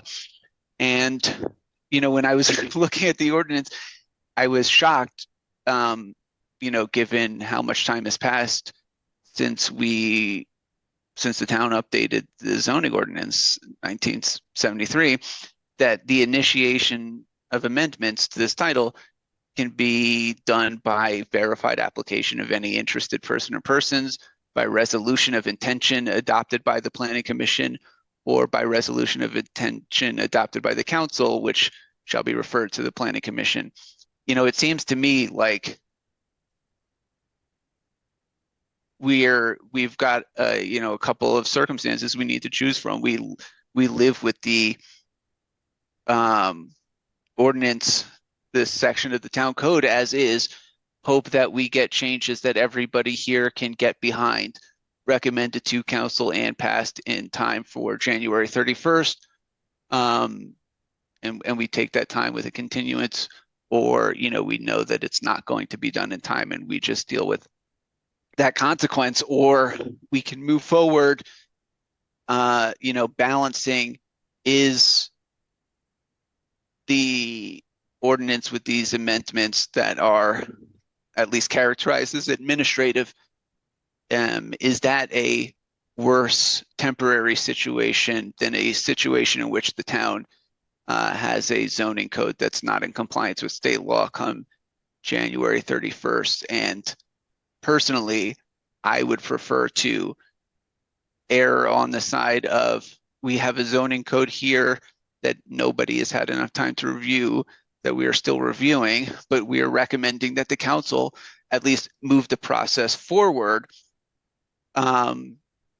so that we're doing everything we can to be in compliance with state law, knowing that it does not have to be 50 years between updates to the zoning code, that at the next planning commission meeting, at the January planning commission meeting, we can say by resolution, we want to go through this again and make amendments with suggestions that people will have had a few months to review. And realistically, how many applications, how many proposed and potential developments are going to be materially adversely affected by whatever issues are raised by doing these amendments that still won't be effective until December at the earliest on this timeline, before they're amended. I think in my mind, the negative of moving forward that way is a lot more manageable than the negative of, giving ourselves, town staff, and everybody involved a much tighter window to get the code up in compliance as we need. So, I understand that Chair Swift is in favor of a continuance, which I think is fair. I still would want to at least try to get some action on this tonight, even if we can work in a few initial amendments or do something like we did with the first item on our agenda tonight, where we make a recommendation for the council to consider our discussion and consider certain important issues that are raised as this moves forward. Understanding again that all it takes is, I don't know what verified application by any interested person means, but resolution of intention adopted by the Planning Commission to amend this section of the code again. So that's it for me for now. Commissioner Bella, did you have? I think I was just going to say, agree with you that there's a lot of material, a lot of content, and that I personally haven't had time to go through this in the way that I did the inclusionary housing ordinance. And so I think it would be nice to have more time with this. Also echo the concern around getting to the December deadline. If it takes an additional meeting, I think that's worthwhile to stay on target. And also I think the additional review time would be helpful. So with that, let me ask staff or our town attorney as to if that was the desire of the commission to have more time with this. What are we looking at as far as, setting another planning commission meeting? And it could be, yet another special meeting, which we're getting good at.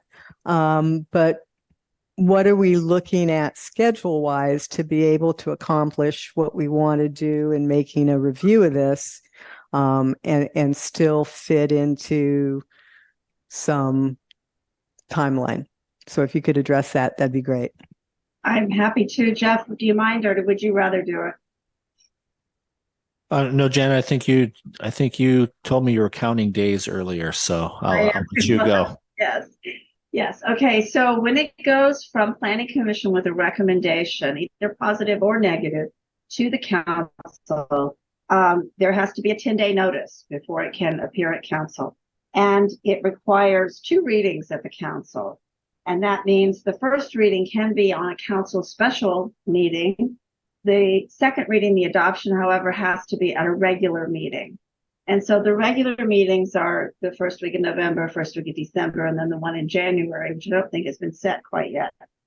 So in order to have adoption by November 1st, the council is considering a October 18th special meeting. And in order to have a special meeting, let me get my calendar up, special meeting, we have to have a 10-day notice on that. So I would think that in order to be able to make that, we would need to have a special meeting of the Planning Commission on the 28th of September, which is 2 weeks from today, to have this come back for action to go to council to make their special meeting of October 18th.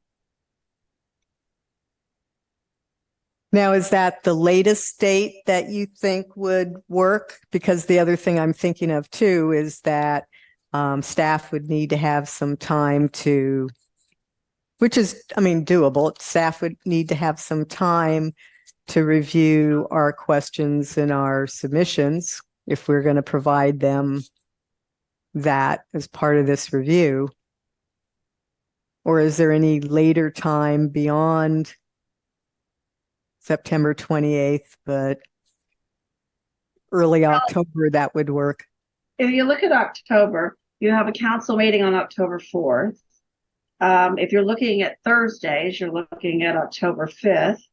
And then if you have a 10-day notice, if we could get a 10-day notice out in time for the October 18th council meeting, that packet on the 18th is going out on the 12th or 13th. So it's really tight. It's very, very, I don't know that we could even get a notice out, because we'd have to get a notice out basically pretty much the next day, because the 9th is a Monday. So there's a weekend in there. I would be skeptical about October 5th, but if it's October 28th for a special Planning Commission meeting, then that packet, the actual materials go out. I know the commission would like to have as much time with them as possible. Normally those packets go out the week before, Linda can correct me if it's the 21st or the 22nd. There is already a planning commission meeting on the 21st. So I'm thinking it would probably be the 22nd. That packet would go out. And that would give the commission then, you know, the usual amount of time to be able to look at it before the meeting of the 28th. That would mean, though, that for that packet to go out on the 22nd, you would need to have, we'd need to have a very quick turnaround over this next week. The 5th looks really tight because of the 10-day noticing requirement. I mean, we are trying to make October 18th. That would make adoption on November 1st, and that's really what we need to have here. So Why didn't we just put it to the 21st since we're meeting anyway?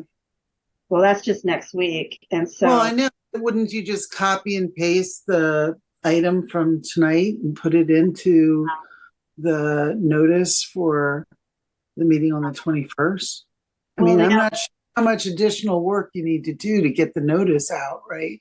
Well, we don't need noticing if we continue to a date certain. We don't need noticing for planning commission. What we need is a 10-day notice between planning commission and council, and we cannot put that notice out until the planning commission meeting has happened. Right. So I'm saying September 21st, next Thursday, we have a meeting. It's already which scheduled. Is earlier than the date you're suggesting, which is the 28th. Yes. And I'm wondering if staff can copy and paste the staff report links from tonight's agenda into the agenda that's going to go out tomorrow for the Thursday meeting. So are you contemplating then that the planning commissioners would bring their comments and questions to the meeting of the 21st as opposed to giving them to staff ahead of time? I would rather give them to staff ahead of time. So I would be looking at if. But you want another meeting on the 28th, Cindy? You want to have us meet 14, 21, and 28 this month? Yeah, if we need to do that, to have time for us to review this, give it to staff, and then have a special meeting to do it. I think it's worth it. You don't think you Fortunately, could a week? But yeah. You don't think another week would do it? But another week wouldn't be enough time for us to get questions, changes, comments to staff to look at. I mean, this is a lot of work. And, you know, there was a lot of that when we looked at the inclusionary housing. So, because they're going to have to address some of the questions or comments that we have before we meet. And so I would go for the 28th. I mean, That's they could the latest date. also hear as if we were doing it tonight, right? Just scratch the record, move it forward to next week, and it would be in the same situation. We would have the obligation, just like we do tonight, to tell staff our thoughts, comments, recommendations, concerns, and then they would have the extra week between the 21st and the 28th to include, to digest that and include it in whatever is going to the council. And in the, you know, I don't know. I just don't understand why you want to drag it out 2 more weeks. Robert? Thank you, Cindy. I have a different idea. Not sure that we can do that, but so that's why I want to launch it. So we all like the concept, what's going on here. We like what's happening. We just want to look at the details. We're going to move to approve this, move it forward. We spend our time looking at the details. We're going to have a separate meeting about it, and our findings will be interjected after the first reading by the town council to be implemented to the degree they want, plus all the other comments that come from that first reading, and then they get incorporated into the second reading. Meaning we can start running now. We don't stop the clock because that's outrageously dangerous, as Commissioner Pfeffer indicated. But it allows us to look at the details. We're not arguing about the concept. It's just the details. I don't And know if that is a procedure that's legal, but that's why. I appreciate that thinking. I really do. But the reason for two readings is the two readings have to be the same. So you have to have two readings of the exact same document, the same thing. So you can't make changes to the document after the first reading before the second reading, because you have to have two readings of the same thing, right? So that's the problem with that. I appreciate that creativity, though. I like that. Thank you. Go ahead, Brett. And I'd just also like to point out that dialogue over those comments, I think, could be critical, and just sort of sending out comments without knowing what sort of my colleagues are also thinking, I think wouldn't be as effective. I just want to just say also that I generally concur that more time would be valuable for me. So let me ask this question of my fellow commissioners. Would everybody be able to make a meeting on the 28th, a special meeting to do this, and have the time in between to go over this in detail, give comments and any questions to staff, and then come back on the 28th for just this item? Commissioner Pfeffer has his hand up. Maybe we listen to what he has to say before we go into a poll about our positions. PJ? Oh, this goofy headset, if I move the mic up, it mutes automatically. Thank you. Yeah, I appreciate Commissioner Jensen's creative thinking there. That sounded like it would be a good option if it gives everybody else time to think this through and weigh in before anything is final. Just looking back at amending the code, and maybe this is a question for the town attorney, what would the town interpret resolution of intention adopted by the planning commission mean? Does that mean that we can, at a meeting, have a commissioner, maybe agendize for the next meeting, alongside if there is a meeting on the 28th, an intention to review and adopt amendments to the ordinance at the February 2024 meeting, or what have you, or the January 2024 meeting. And thus, because I just want to make sure that, if ultimately we are not making a recommendation to council tonight, and we're going to try and come again next week or in 2 weeks, it's still a lot of information to go through for everybody. There still could be issues that people have, and it seems to me like it would be a worse outcome to be in the same position after the September 2028 meeting, where we are not ready to make a recommendation because, some of the numbers don't make sense. Some issues are still outstanding.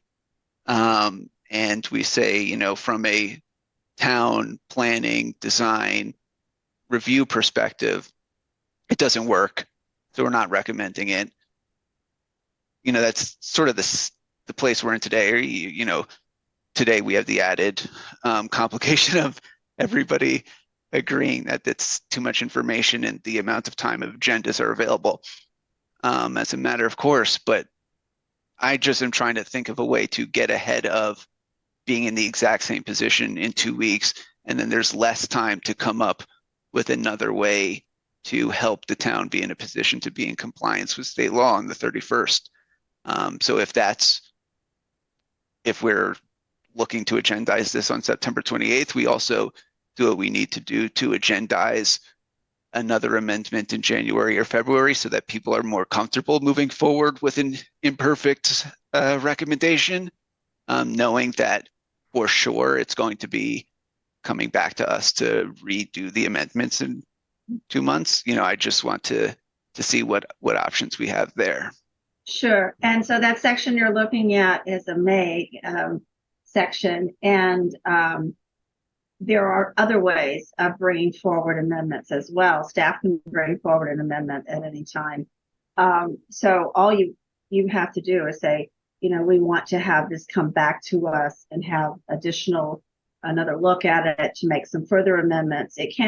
It's a living document. It can keep being revised. It doesn't have to be static. You don't have to think of it as being a once every 50-year shot at it. You can revise your codes as long as you follow the procedures, and the procedures are, you know, lengthy. It takes 2 reads from council. It takes 10-day noticing between planning commission and council. It takes noticing at the planning commission before it comes back. So, you know, there are steps you have to take, and they do take time. And that's the reason why we're looking at calendars and struggling with dates and trying to figure it out. But it is a living document. It can be revised at any point in time. You can start revisions to it before it even gets adopted at the council level. So there's nothing stopping you from bringing it back and keep revising it again and again if you'd like. Keep working on it. Keep doing things to it. Not a problem. But as far as this particular amendment, just keep in mind that there are other things coming as well. And so this one is just the administrative one. So we thought this is probably the least controversial one, frankly. And so we thought this one would be sort of a good intro, and we could get this one done. And if we come back on the 28th, we really need to commit to getting that recommendation out so that the council can have consideration of it. We can notice it, and it can be first reading on October 18th, making adoption on November 1st. That's really what we need to figure out, how we're going to make that date.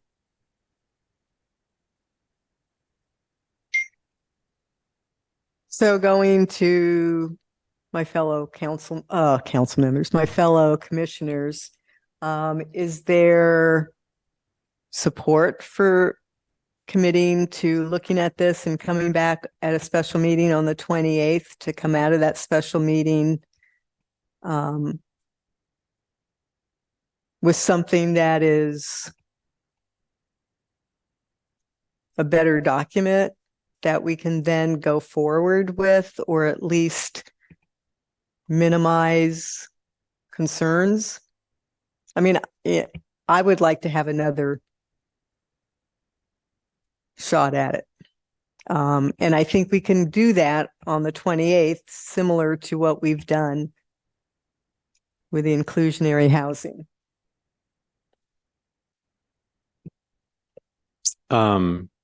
There's no problem having an other meeting the 28th. I think, as I said, it's worth it. We need to talk about this, but I would not go that route. I would rather approve this as it stands, because the risk of running out the clock, that's the big monster. Not having a zoning code that might have some imperfections in it. And that's the situation we're in, because if we delay it by 2 weeks, that's one thing, but this can also happen at the town council. There can be other things in there. It's just simply too dangerous to do. So I think we'll go the route that's what I would propose. We go the route to approving this as it is, probably with the recommendation that we might find things in there. How we word that, I don't know that. Then we will still work on it. And in a future time, which could be the 28th, but it could be maybe February. It doesn't matter. At some point, we might have some concise additional comments, which we might recommend to revisit it. But at least we make sure we do meet our deadline. So that, to me, that's after listening to all this, and I agree with both, but to me, I wanna not stop this thing. I just don't want to stop it. I think seems like a wise approach, just given the deadline pressure we're under, and also coordinating with the council schedule. And from what we're hearing about the flexibility of adding additional changes over time, not being a limitation on this as a static document.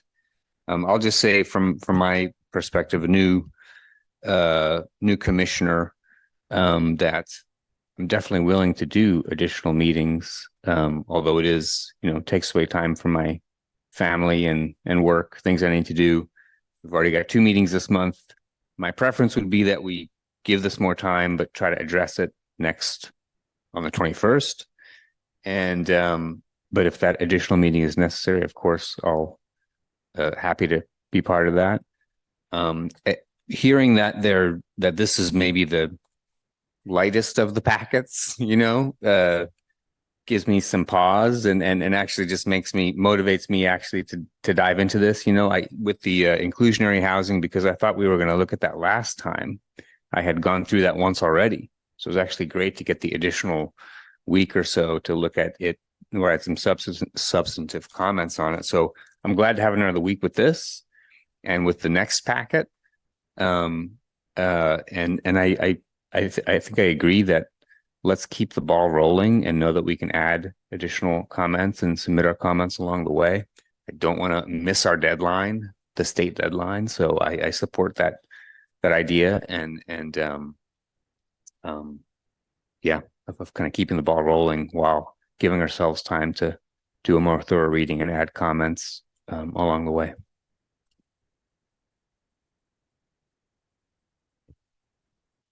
I just wanted to say that I feel like administratively we've been slighted. I don't think we've had it. I think that it shows that there's not a value to the planning commission's role in this process, or we would have been given ample time to have an impact. And fine, I'm resigned. We'll just keep the ball rolling so that there's not a danger to the town, but it's stopping us from having a positive impact, and I'm really disappointed by it. Commissioner Newton. So I have sort of a middling proposal, which is that we finish the night out tonight with questions that we already have. And we give those to staff tonight, our thoughts preliminarily based on whatever review, limited or not, we may have been able to put into this packet. And that we not make a decision tonight, but that we continue this to next Thursday. And between now and next Thursday, that would give staff at least some opportunity to consider some of the questions we might raise tonight, or that the public has raised tonight. And it might also give us at least one more week. I agree about the concern about not putting this off for the 28th, and I don't want to make the precedent of having 3 planning commission meetings in 1 month. Thank you very much. 2 is quite enough, frankly. And so that is my proposal, that it just simply be copied and pasted. We not just close out the meeting. We continue with a discussion of some of the issues that have already, we already know we might have. Over.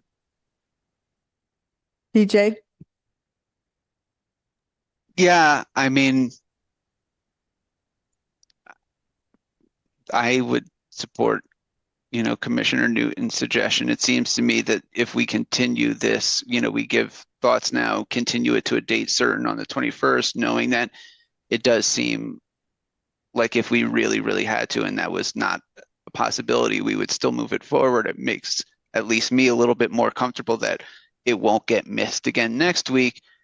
Gives us tonight plus another week copy and pasted as is to at least give staff changes from cleanup to substantive edits to incorporate, the same way we do changes to resolutions live and say, here's the laundry list of things that need to be cleaned up in the resolution that we're recommending to town council, so the town council is starting from a version that's, you know, moved forward at least with these 5 days plus the other week's worth of input that we can get read into the resolution next Thursday.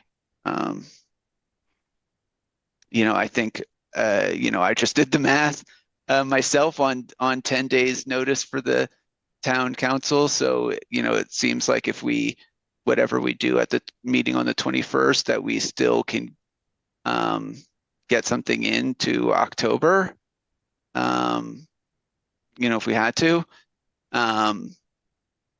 you know, so, and maybe I'm wrong, and maybe we're losing a lot between this week and the next week on this item. But otherwise, you know, supportive of the path forward that Commissioner Newton just suggested.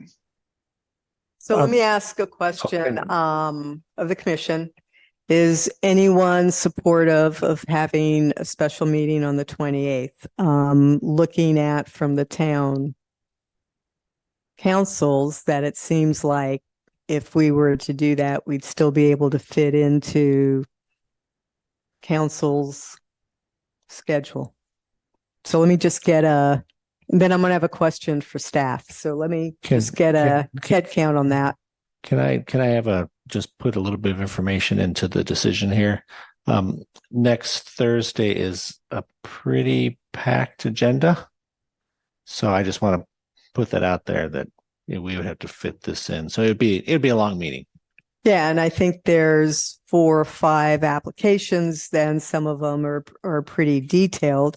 My other question, and maybe I'll go to you guys first, was if we were to do that, would you have time to put this on the agenda and the packet for next week? I think, you know, that's one thing. The other piece of that is the fact that, you know, it's going to be a lengthy meeting next week anyway, even without this. So if you guys can give me some feedback on whether you could put this in. And we don't need to, since you already have all the information, the staff reports and all that, we wouldn't need to produce that again. So it'd just be a matter of adding the continued item to the agenda itself. Okay. So let me go back to commissioners. Is anyone willing to do a special meeting? We'll just do a straw poll on the 28th to address this. Robert?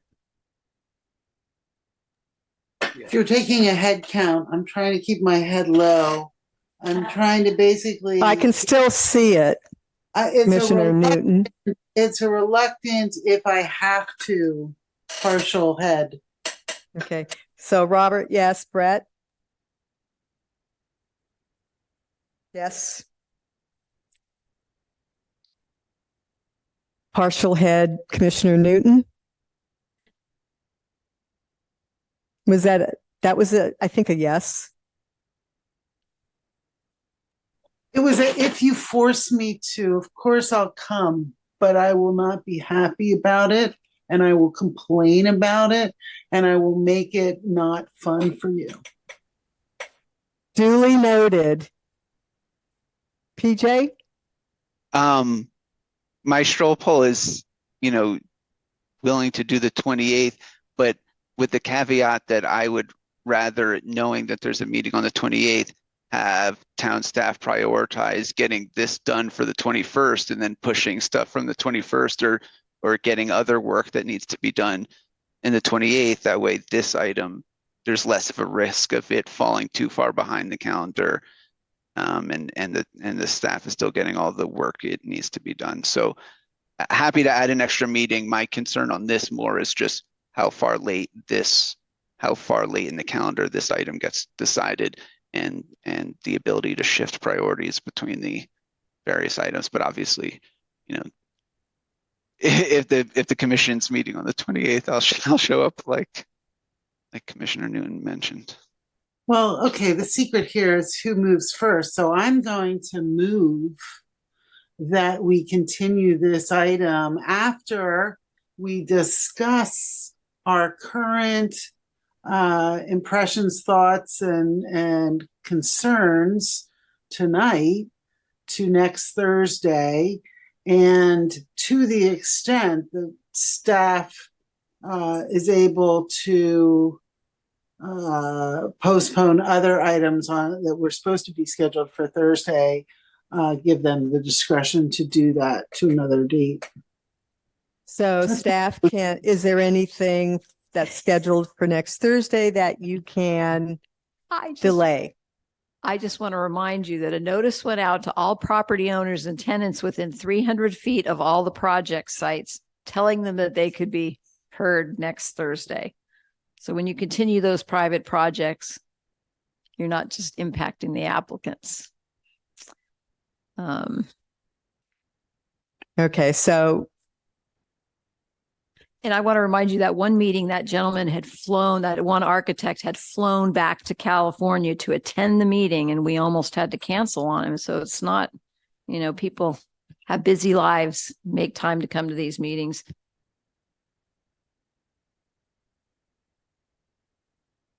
Okay, so I'm gonna put a motion out there.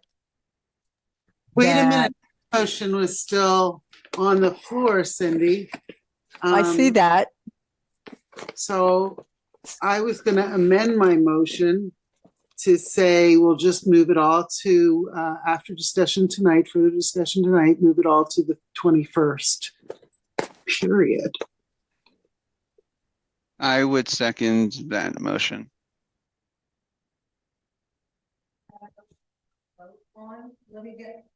Is that what you're doing? Yes, a motion and a second. I just heard a motion and a second to continue this to the, after discussing it, to September 21st. Isn't that what I heard, Mimi? That is exactly what you heard, Linda. Yes. I think we're due a roll call vote on it. Okay, here I go. Bella, Aye. Kelly, I have a second here. Sure. Please.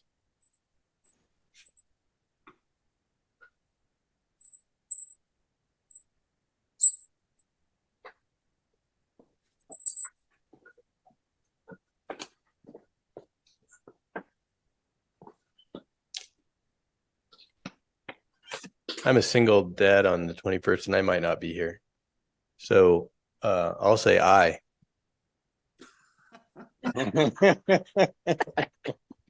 right? Jansen, Aye. Newton, Aye. PJ. Oh, I'm sorry, Pfeffer. Aye. Chair Swift. Motion passes.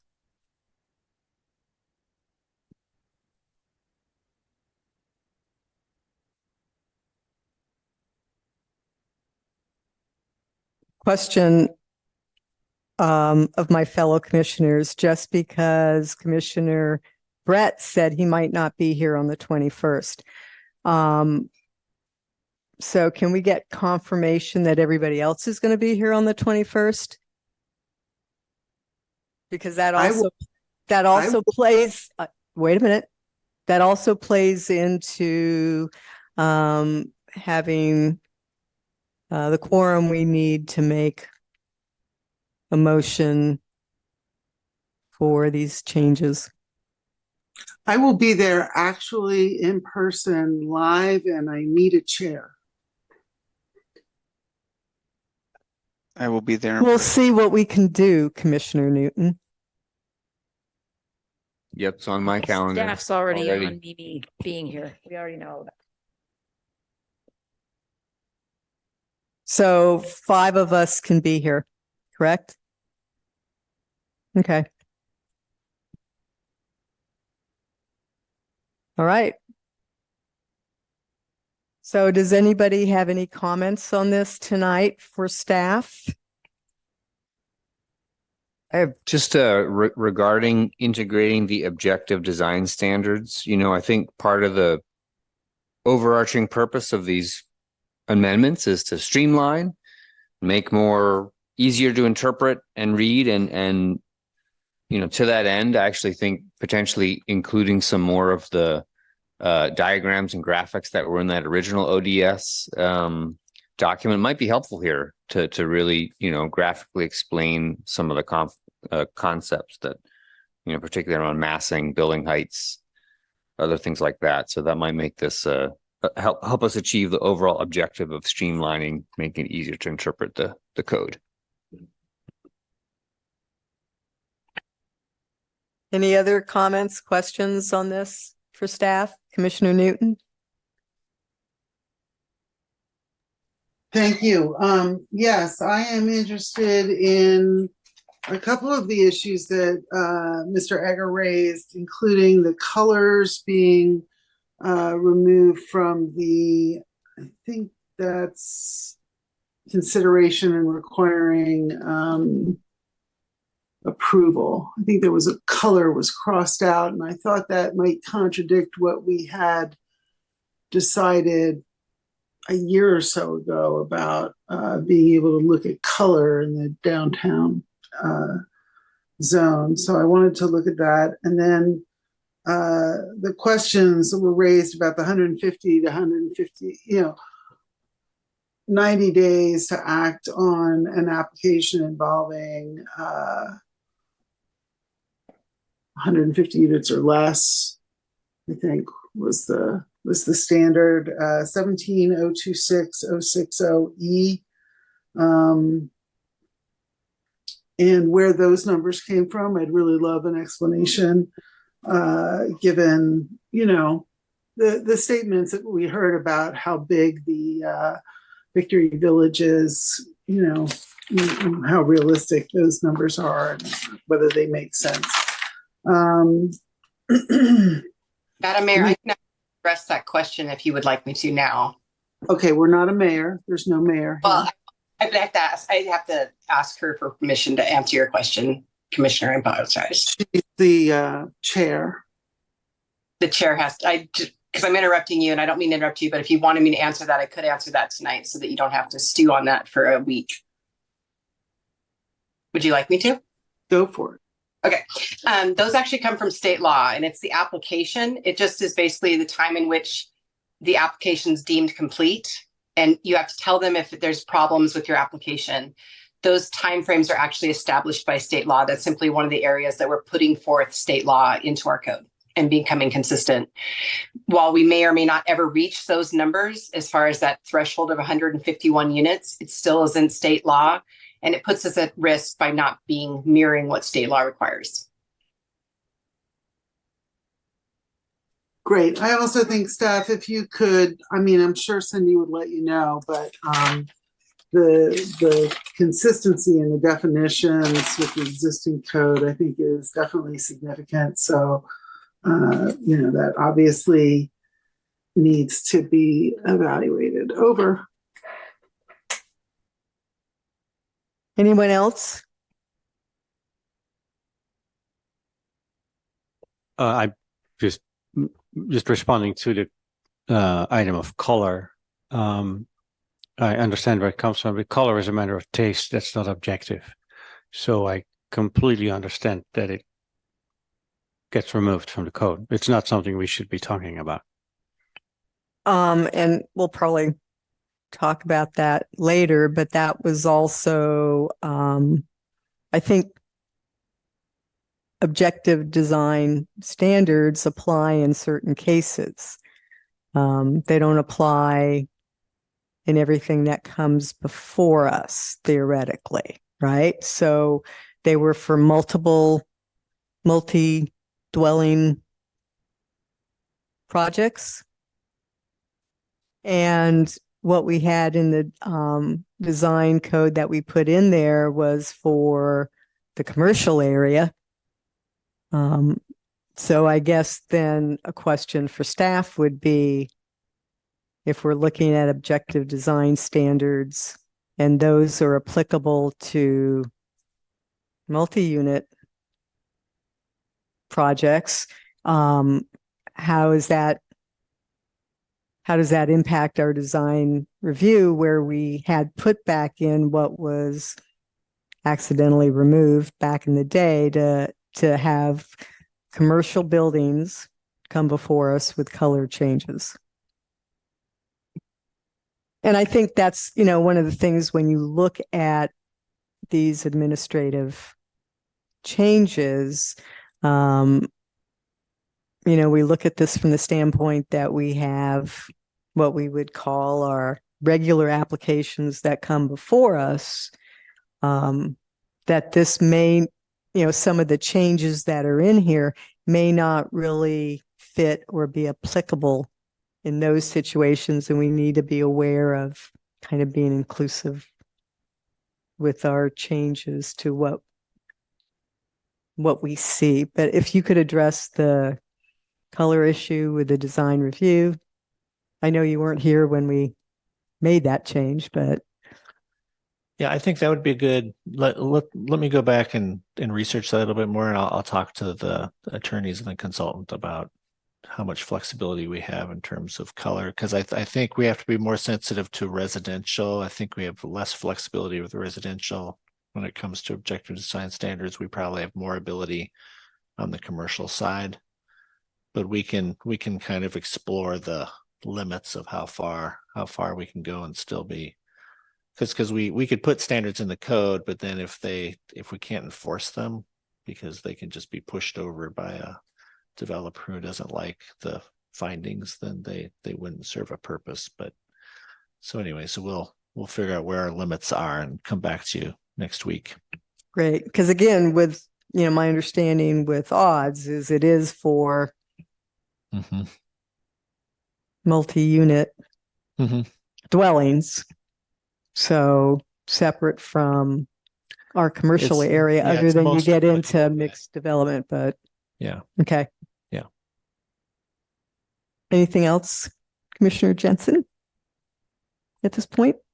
No, just maybe going back to the very beginning, we briefly talked about that fence height. So I understand that. I think the only change there, or the only thing that might want to change is that it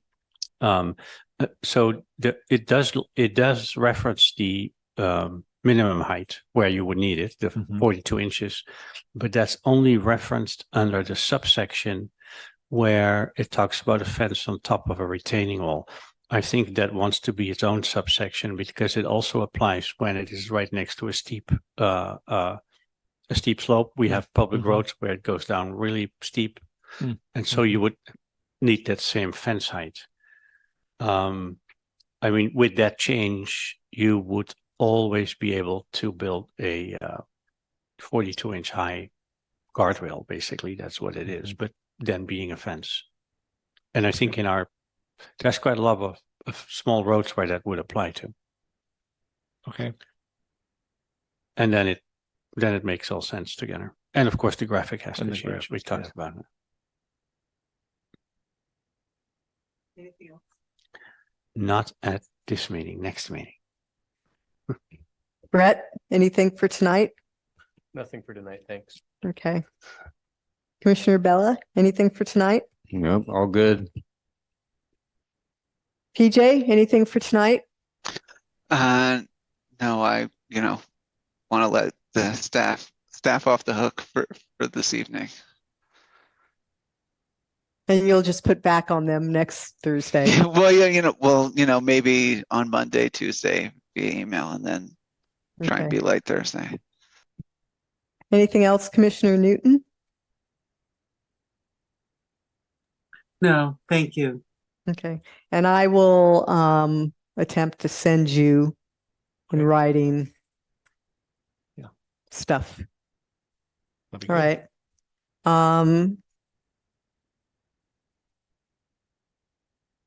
With that, I think we're done with the work tonight, right? Do we have a motion to adjourn? Motion to adjourn. Second? Second. All in favor? Aye. Aye. Aye. All right. Thank you all.